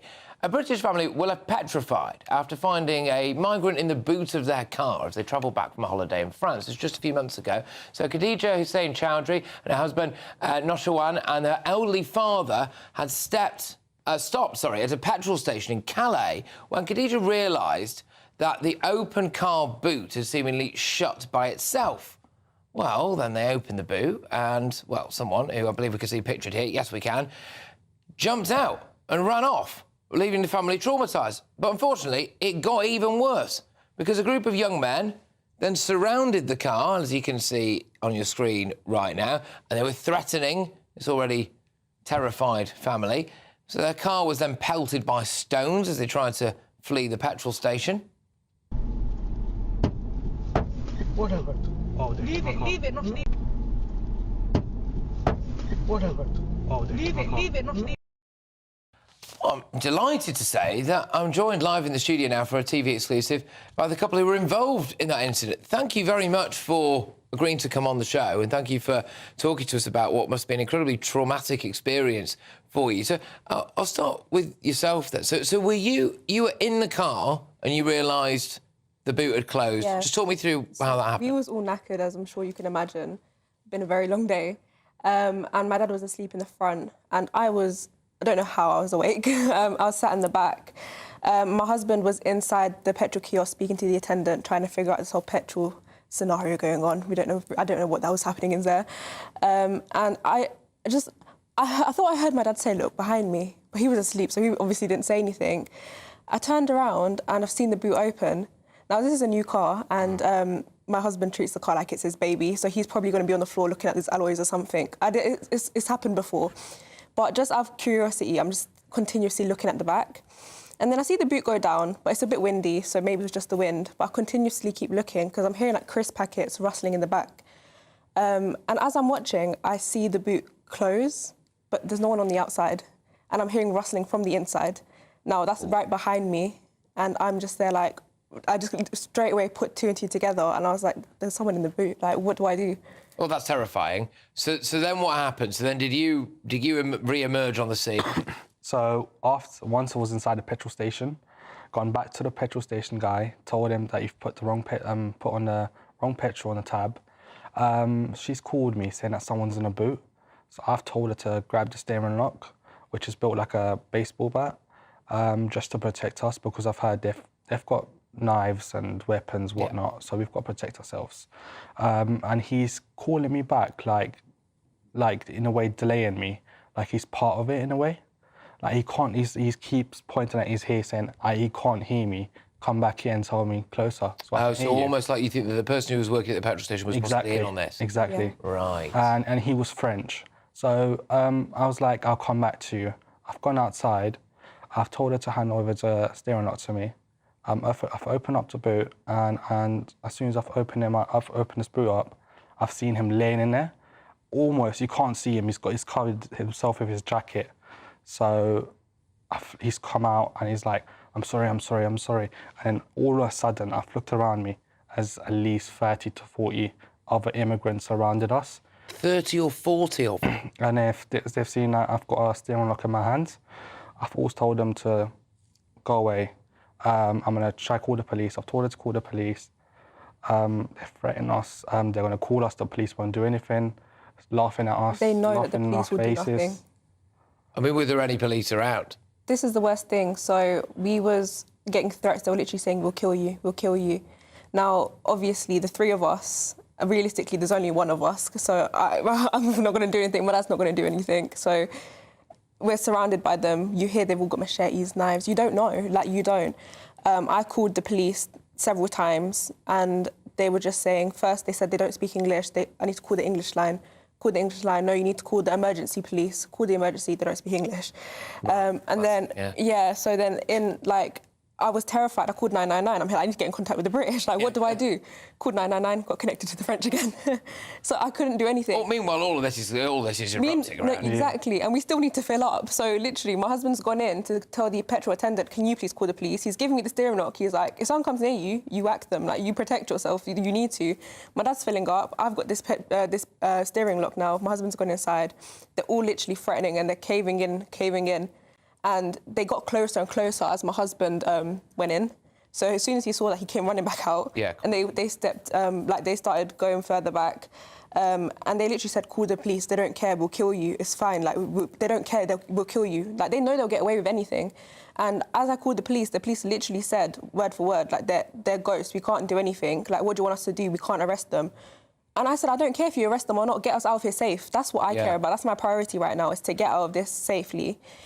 And it's been months and we've literally still had nothing about it. So ultimately, you obviously got in the car. Yeah. You managed to shut all the doors and get away. But then it didn't end there. I mean, they were pelting you with all sorts, weren't they? Exactly. They also, when we got at the petrol station, it's quite a long way out, 3 roundabouts, as I remember. At each roundabout, you at least see 10 or 15 or 5 of them just giving us fingers and swearing at us. So last roundabout, just before I hit the motorway again, 5 minutes away from the Calais port, get 2 stones hit on my car. So I've got damage on the front side and the back side. And I went to told them to help us, call the police, etc. And then later I found out if we had let them through, not let them out the car, we would have been fined and maybe even prison time for it. Yeah, this is it. So let's say that you'd have listened to their threats, which you'd have been well within your rights to do, by the way, which is if you don't let us in the car, we're going to kill you. And you let them in or cling to underneath of it or whatever, and you get caught, you're right. You get fined It's not even and that. possibly sent to prison. I spoke to Border Force on the English side because the French border control said the only way they're going to do something is if we drive past that petrol station again and go to the police station ourselves. Now, I'm not doing that. Not only am I not missing my ferry home because all I want to be is home now, but I'm not driving past that again. When we finally got to speak to the British, they were saying, because genuinely the thought in my head was maybe if we leave him in the boot, we can let the border control sort it out themselves. No. If we took him there, they would just think we've been in cahoots the whole time, we got cold feet last minute. That was his words exactly. So there's no safe way to deal with this. No. There's really not. Like, the police aren't helping. If we are literally, we was fearing for our lives, and if we took them then, hoped that the border control had been able to deal with it, we would have been in trouble. We would not only got fined, we would have been, like, our passports could have got taken away, like, literally anything could have happened. Yeah. All because realistically we were victims in a situation which we couldn't help. Well, what was the immediate aftermath of this for you on a personal level? And I imagine, I imagine maybe you'll fly to France next time, but this must have had an impact. So the impact is that I'm always travelling to Germany. Like flights, we like the freedom of a car. We've got family all around Germany, which we like travelling to. But due to her having agoraphobia now, and her anxiety's gotten worse, we have to delay that family time. Yeah, I can imagine. I'm very sorry to hear that. It's difficult because especially I'm in my 20s, like I'm literally 20 years old. I want to be able to go out and have fun. And it was like I was making progress with my anxiety and everything, and it just backtracked so much. Like even just to come here today, I had to take medication to get out of my house because I couldn't leave. I'm having to work from home and all my friends are in the office. I want to go to the office. I can't because just getting out of the house to even do that, like, literally puts the fear of God in me. Like, because obviously it happened abroad, but if it happened when I was literally in the car, anything could happen outside. Yeah, it gives you that idea that something can erupt out of nowhere at any moment in time. And I'm incredibly sorry that you both had to go through that. Just quickly on this note, what is the ultimate resolution here? Are you still waiting for the police to do something about this? I really hope that there's a lot of people that are affected by this. Lorry drivers, they're hardworking people. My dad's a lorry driver himself. So I need someone to do something about it. If it's the if it's the British going over there and doing patrols. So you would be in favour of basically British boots on the ground in France? 100%, yeah. The French aren't doing anything about it. They don't want to do it. They don't really care. They want them out of the country.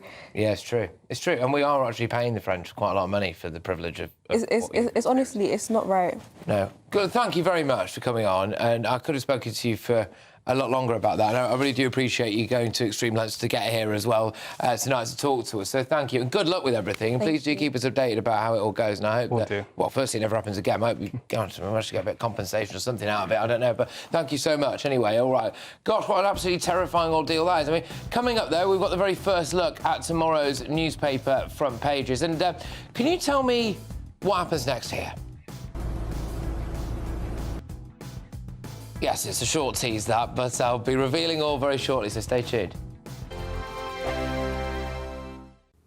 Hi there and welcome to the latest update from the Met Office for GB News. The next 24 hours will be rather gloomy for most of us, with a lot of low cloud, mist and fog, some patchy drizzle too, but clear and frosty for some, most notably those areas that have seen sunshine during the last 24 hours. Scotland, mostly central and northern parts of mainland Scotland, where we'll see clear spells continuing overnight.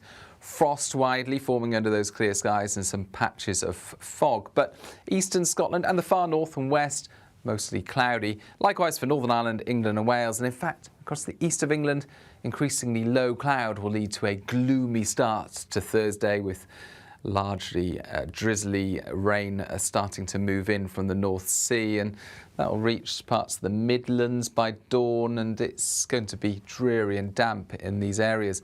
Southwest England, similar conditions, but for the west and north of Wales, perhaps some brightness coming through. Likewise for the far north of Northern Ireland, but otherwise Northern Ireland's mostly cloudy. The cloud beginning to spill into southern Scotland as well. But elsewhere across Scotland, where we do have the clear skies overnight, it's going to be a chilly start to the day, and in some spots, once again, temperatures will struggle above zero throughout daylight hours. Some patchy fog persisting in places as well, but the gloomiest skies, I suspect, by now will be across much of England into East Wales as well, with outbreaks of light rain and drizzle. 8 to 10 Celsius in the south, a little milder compared with the recent days, but staying cold for parts of Scotland. Now, by Friday morning, the low cloud in the south and east will be spilling its way into southern Scotland as well as western Scotland and parts of Northern Ireland. So for most of the UK, Friday is a cloudy day. There'll be outbreaks of rain and drizzle as well. But into the weekend, those outbreaks of rain will start to sink south and introduce milder air across the board. Nightmare commute? Kick it up a gear with GB News Radio. You can listen online and on DAB+ and on the GB News app. We're also on TuneIn and the Radio Player apps. From the school run to rush hour, get revved up with GB News Radio. We are the People's Channel, Britain's news channel. We're proud to be GB News, the People's Channel. And as you know, we always love to hear your views. Now, there's a new way of getting in touch with us at gbnews.com/yoursay. By commenting, you can be part of a live conversation and join our GB News community. You can even talk to me, Bev Turner, or any of the members of the GB News family. In the GB Newsroom, we bring you the news as it happens. With our team of dedicated journalists across the UK. We're ready to keep you up to date with what's happening every half an hour, every single day. Bulletins here on GB News. The People's Channel. Britain's news channel.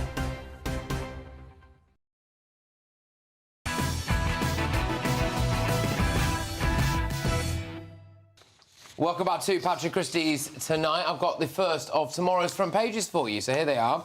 The Daily Mail, we're going with awful story. Little Sarah let down by everyone supposed to protect her. The courts, the police, social services, teachers. They missed at least 15 chances to stop her being savagely murdered by her evil father and stepmother. A shocking story. The Express lead with it as well. Killed by the very adults who should have loved and protected her. This is the murder of Sarah Sharif. She was just 10 years old.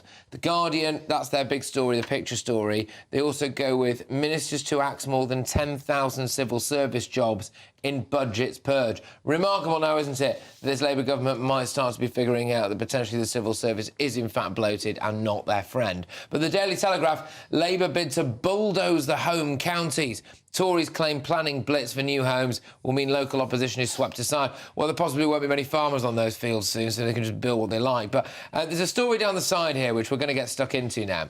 Police staff to strike over right to work from home.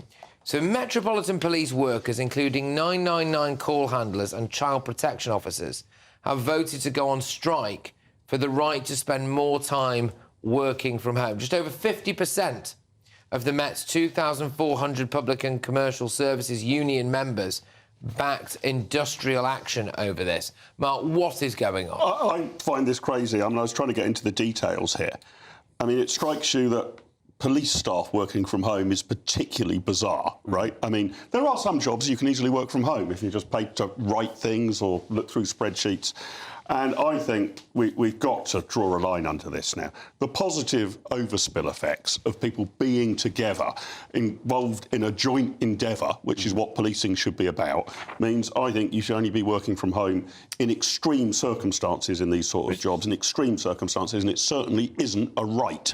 No. Yeah, it's also the way it looks, right? Because the other big story on the front page, in fact, it's next to it on the Telegraph there, is about Sarah Sharif, this 10-year-old, being savagely murdered by her own parents, but also down to a catalogue of failures by the other services. From social services. From the authorities. And I get that this is not directly necessarily at all, the Metropolitan Police workers in question here, but it's that juxtaposition, isn't it? This is a time when I think many people would want people who work in these roles at the Met to be in the office. Anyone that tries to spin this lie that working from home is just as productive as working in an office is just spinning lies, because I think we've got the worst productivity levels in Europe.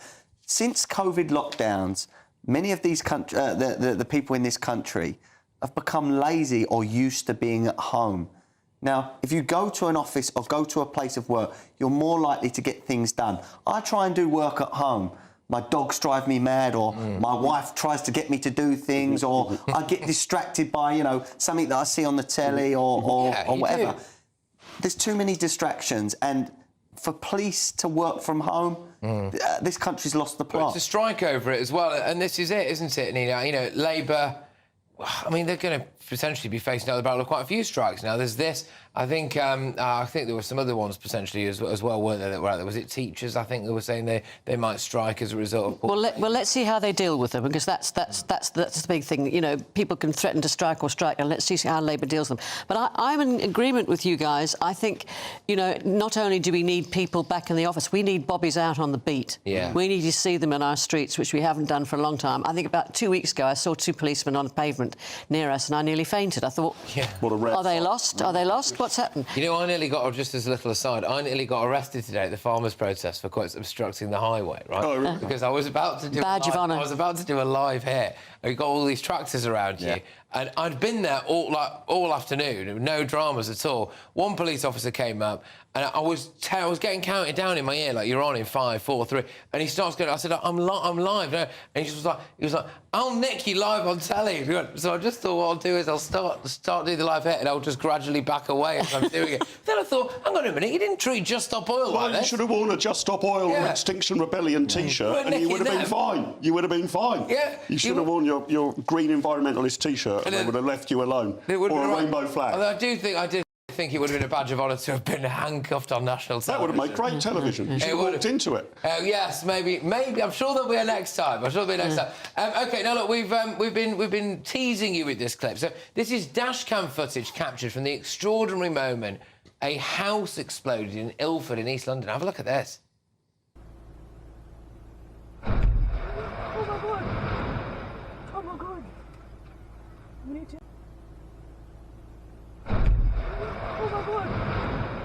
Oh my God. I mean, look at that. Can you imagine just walking down the street and seeing that? So according to the London Fire Brigade, the explosion was caused by a gas leak. 2 people are in hospital and a third was treated at the scene yesterday afternoon. It won't come as a surprise that the roof of the building was completely destroyed, as well as the interior. Suffered significant damage, with 2 neighbouring properties also being affected, but goodness gracious me. Right, well, coming up, I have got a lot more newspapers coming your way, and we're going to be talking about whether or not it's right that the Sharia Kingdom of Saudi Arabia has just been awarded the World Cup. How do we feel about that? It's a good job Gary Lineker will be retired by then, won't it? So he won't have to be such a flipping hypocrite. Stay tuned. Good afternoon, Britain. Weekdays from midday. Well, it's interesting because I haven't actually been told specifically what I've done, which has resulted in me being removed from my committee position, which was head of daytime. I started a podcast in September in which I interviewed Charlie Bentley-Astor, who's a detransitioner. I then also interviewed Graham Linehan, and I wrote an article for his Substack. And shortly after that, I was told that I had been suspended, and the university union started an investigation into me. And that very quickly became apparent to me that it was an interrogation of my gender-critical views rather than any sort of misconduct that I had been alleged to Right. And Graham Linehan has been outspoken on issues relating to transgender ism, whatever you want to call it, gender ideology. And so perhaps just by having associated yourself with him as a controversial figure, that was why the investigation happened, you suspect? Yes, and already it's quite clear that guilt by association is a crime that you can commit within university societies. I actually purchased my free speech union membership way before this all happened, when a friend helped me edit the episode with Charlie, and he got in trouble with a separate society who told him that he must disassociate himself from me, and if he didn't, further measures would be taken. So at that point I thought, wow, I better put some damage control in place and purchase my membership in case anything happens to me. So this decision is made by the student union, right? Is that made up of fellow students? Or who's making this call?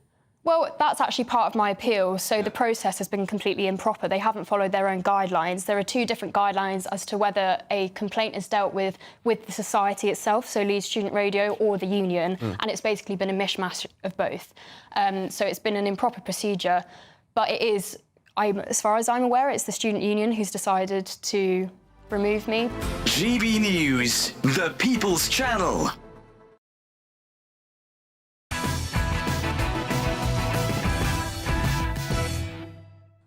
Welcome back. OK, two more front pages for you. Look, the Mirror have gone with the smile that hid a life of torture. Is this awful story about Sarah Sharif, the girl who was sadly murdered by her own parents. The Eye has got new turmoil in the Middle East as neighbours launch attacks inside Syria. So there we go. Right, OK, I am just going to whiz us on to a different story now. FIFA have confirmed that Saudi Arabia will host the 2034 World Cup. The Middle Eastern nation was the sole bidder in the tournament, winning support despite widespread controversy. MPs from across both sides of the Commons have labelled this decision as sports washing. I mean, look, let's just get stuck into this, because we know, should Saudi Arabia really be hosting a World Cup? I don't enormously have a problem with it. Do we really want the World Cup to only be hosted by Western liberal democracies and to only allow Western liberal democracies to compete? We allow North Korea to compete in the World Cup, Iran, endless others.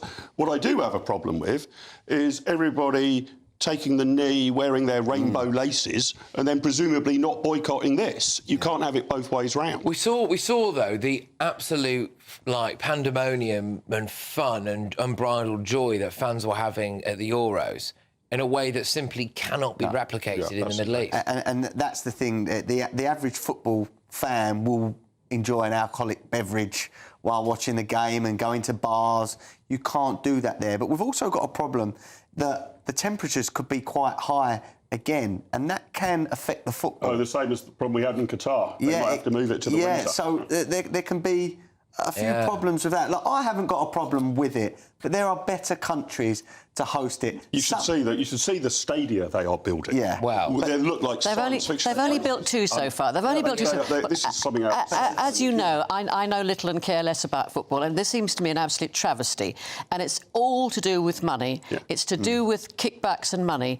And is it Gianni Infantini was actually headlined and datelined in the Times today. Since 2017, every visit, everything he's done to get this awarded, and it is just pure money. And then of course you had Keir Starmer going to Saudi this week. Are we doing arms deals with Saudi? Is that why we're selling ourselves out for that? So who knows? I thought Qatar was a catastrophe. If you look at the human rights issues, they said that 40 immigrant workers died in the building of the stadiums there. But they said, but hundreds. Yeah. Hundreds of immigrant workers. No, it's astonishing. I mean, but then you've just got the general stuff about capital punishment, women's rights. Will we see rainbow armbands at that World Cup? Of course we will not. It's funny, isn't it? We've just had Premier League players get into trouble, one for writing "I love Jesus" on a rainbow armband. Both of those things, I imagine, might be capital punishment offences in Saudi Arabia. That would be worse than a yellow card offence, I'll tell you that. Yeah, exactly. And what about all the LGBTQ fans? That's it. They can't, they can't go. So look, money talks. Money talks. Well, it's filthy lucre. It really is filthy. Oh, OK, we've got time now for a quick instalment of Greatest Britain Union Jackass. Mark, Greatest Britain. My Greatest Britain's honoree, Jesus Armas, who actually worked at the IEA, my old parish, as a volunteer. He's a graduate from the University of Bristol. Looks like he has been kidnapped and detained by the Maduro government in Venezuela. The IEA have written to the Foreign Secretary to try and get him out. So we often talk about living in a police state under Keir Starmer and our rights being undermined. Worth bearing in mind, freedom fighting in many other parts of the world is a lot more dangerous. Goodness me. Well, there we are. It's a strong Mine start. is the UK farmers that came to London today and protested the government's inheritance tax policy. I stand with them, and I believe the majority of Britons stand with the farmers. They feed us. Stop attacking them. OK, Nina. Kate Winslet, nominated this week for a Golden Globe for her role in Lee, which is a real-life story of a very courageous photojournalist who captured so many harrowing scenes on film and reported on them for the World War II. She also produced the film. It took her 9 years to come to the screen. And Lee Miller was an extraordinary woman, eventually ended up having a bath in Hitler's bath. Yes, I saw the film. Great film, tremendous film. Although, unfortunately, not a strong enough contender to knock the farmers off the top spot today. So the farmers are today's Greatest Britons. Thank you very, very much. Right, we're going to have to be very quick. George Green's school, fasting for Gaza, madness. Yeah, you don't end up, you know, spending a long time in the water, do you? See how long you can hold your breath if there's been a flood. I mean, why are we doing this? Anyway. My jackass is Rachel Reeves, the Chancellor, for doing this horrible policy against our farmers. OK, go on then, Nina. Gianni Infantini, of course. I mean, an honorary one. I don't think there's any honour involved in it. That's the trouble. Yeah, OK. Oh, God, I actually really don't know, to be honest with you. I mean, I think, look, the farmers have won the day today, so I'm going to have to go for Rachel Reeves, I'm afraid, because I think that policy is pretty awful and one that they should reconsider. But anyway, there we go. I'm going to whiz us straight over right now to hear what on earth is coming up on Headliners with the fantastic host. Truly is one of a kind. It's Steve and Alan. How are you? I would say the check's in the post, but let's be honest, I will pay you by backs these days because it's just quicker, innit? So don't worry, the money will be with you. We've got a good show for you today, and I genuinely mean it. It's me, you've got Leo Kearse, we've got Paul Cox with us. We'll be talking about Robert Jenrick, who's got a plan for prisons, not just building ones. And by the way, building prisons has been quite the bait and switch, hasn't it? Angela Rayner saying we'll build houses near you, people saying we don't want that. And then she says we'll build prisons near you. And I bet they're thinking, talk to me about the houses again. So that's been interested. More on that cousin fallout. Turns out there are some downsides to marrying your first cousin. Although you've got loads in common, surnames sometimes. And a lack of sex is apparently bad for men. I don't know if that's in all the papers, but we're certainly mentioning it because, you know, useful info. All of that, all on the way after 11. But fantastic. What's not to like? Steve, thank you very, very much. It will be a tremendous show, as it always is. So make sure that you keep it GB News. No need to go anywhere else. You've got a fabulous hour of telly coming your way. Thank you to my wonderful panel this evening. I've thoroughly enjoyed tonight. Thank you, thank you, thank you. And thank you to all of the wonderful farmers that I spoke to today around Westminster. Tremendous to meet you all. And hopefully we'll be seeing a lot more of you in the coming weeks and months. So everyone who watched and listened to this show, thank you. I'll see you tomorrow at 9 p.m.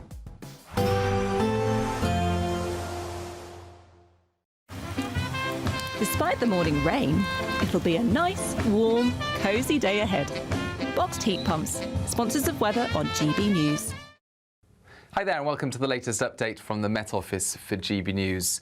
The next 24 hours will be rather gloomy for most of us, with a lot of low cloud, mist and fog, some patchy drizzle too, but clear and frosty for some, most notably those areas that have seen sunshine during the last 24 hours.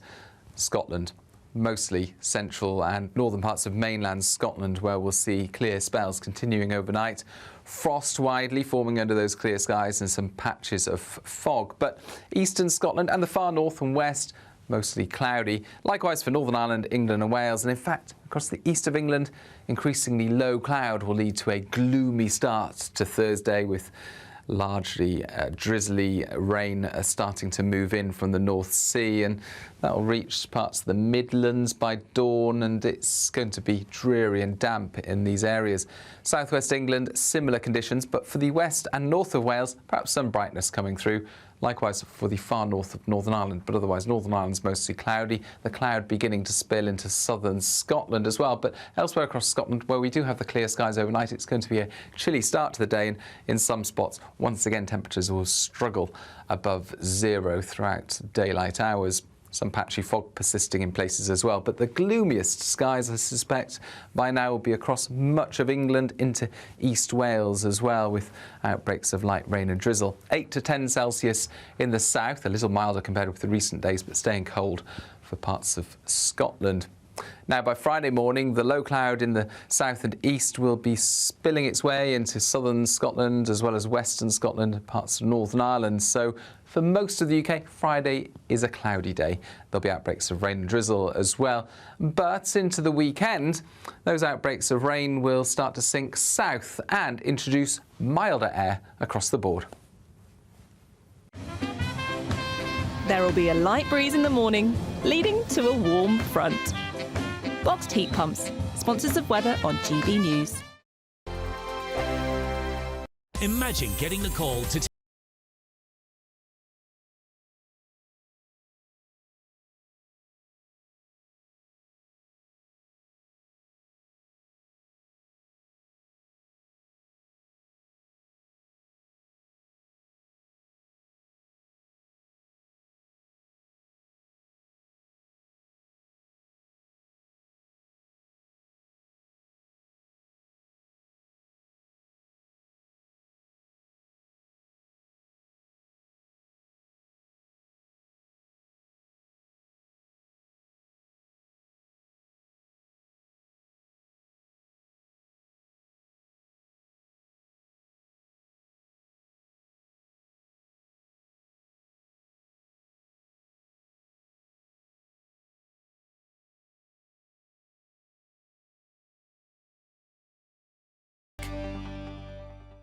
Dubes & Co. Weekdays from 6 p.m.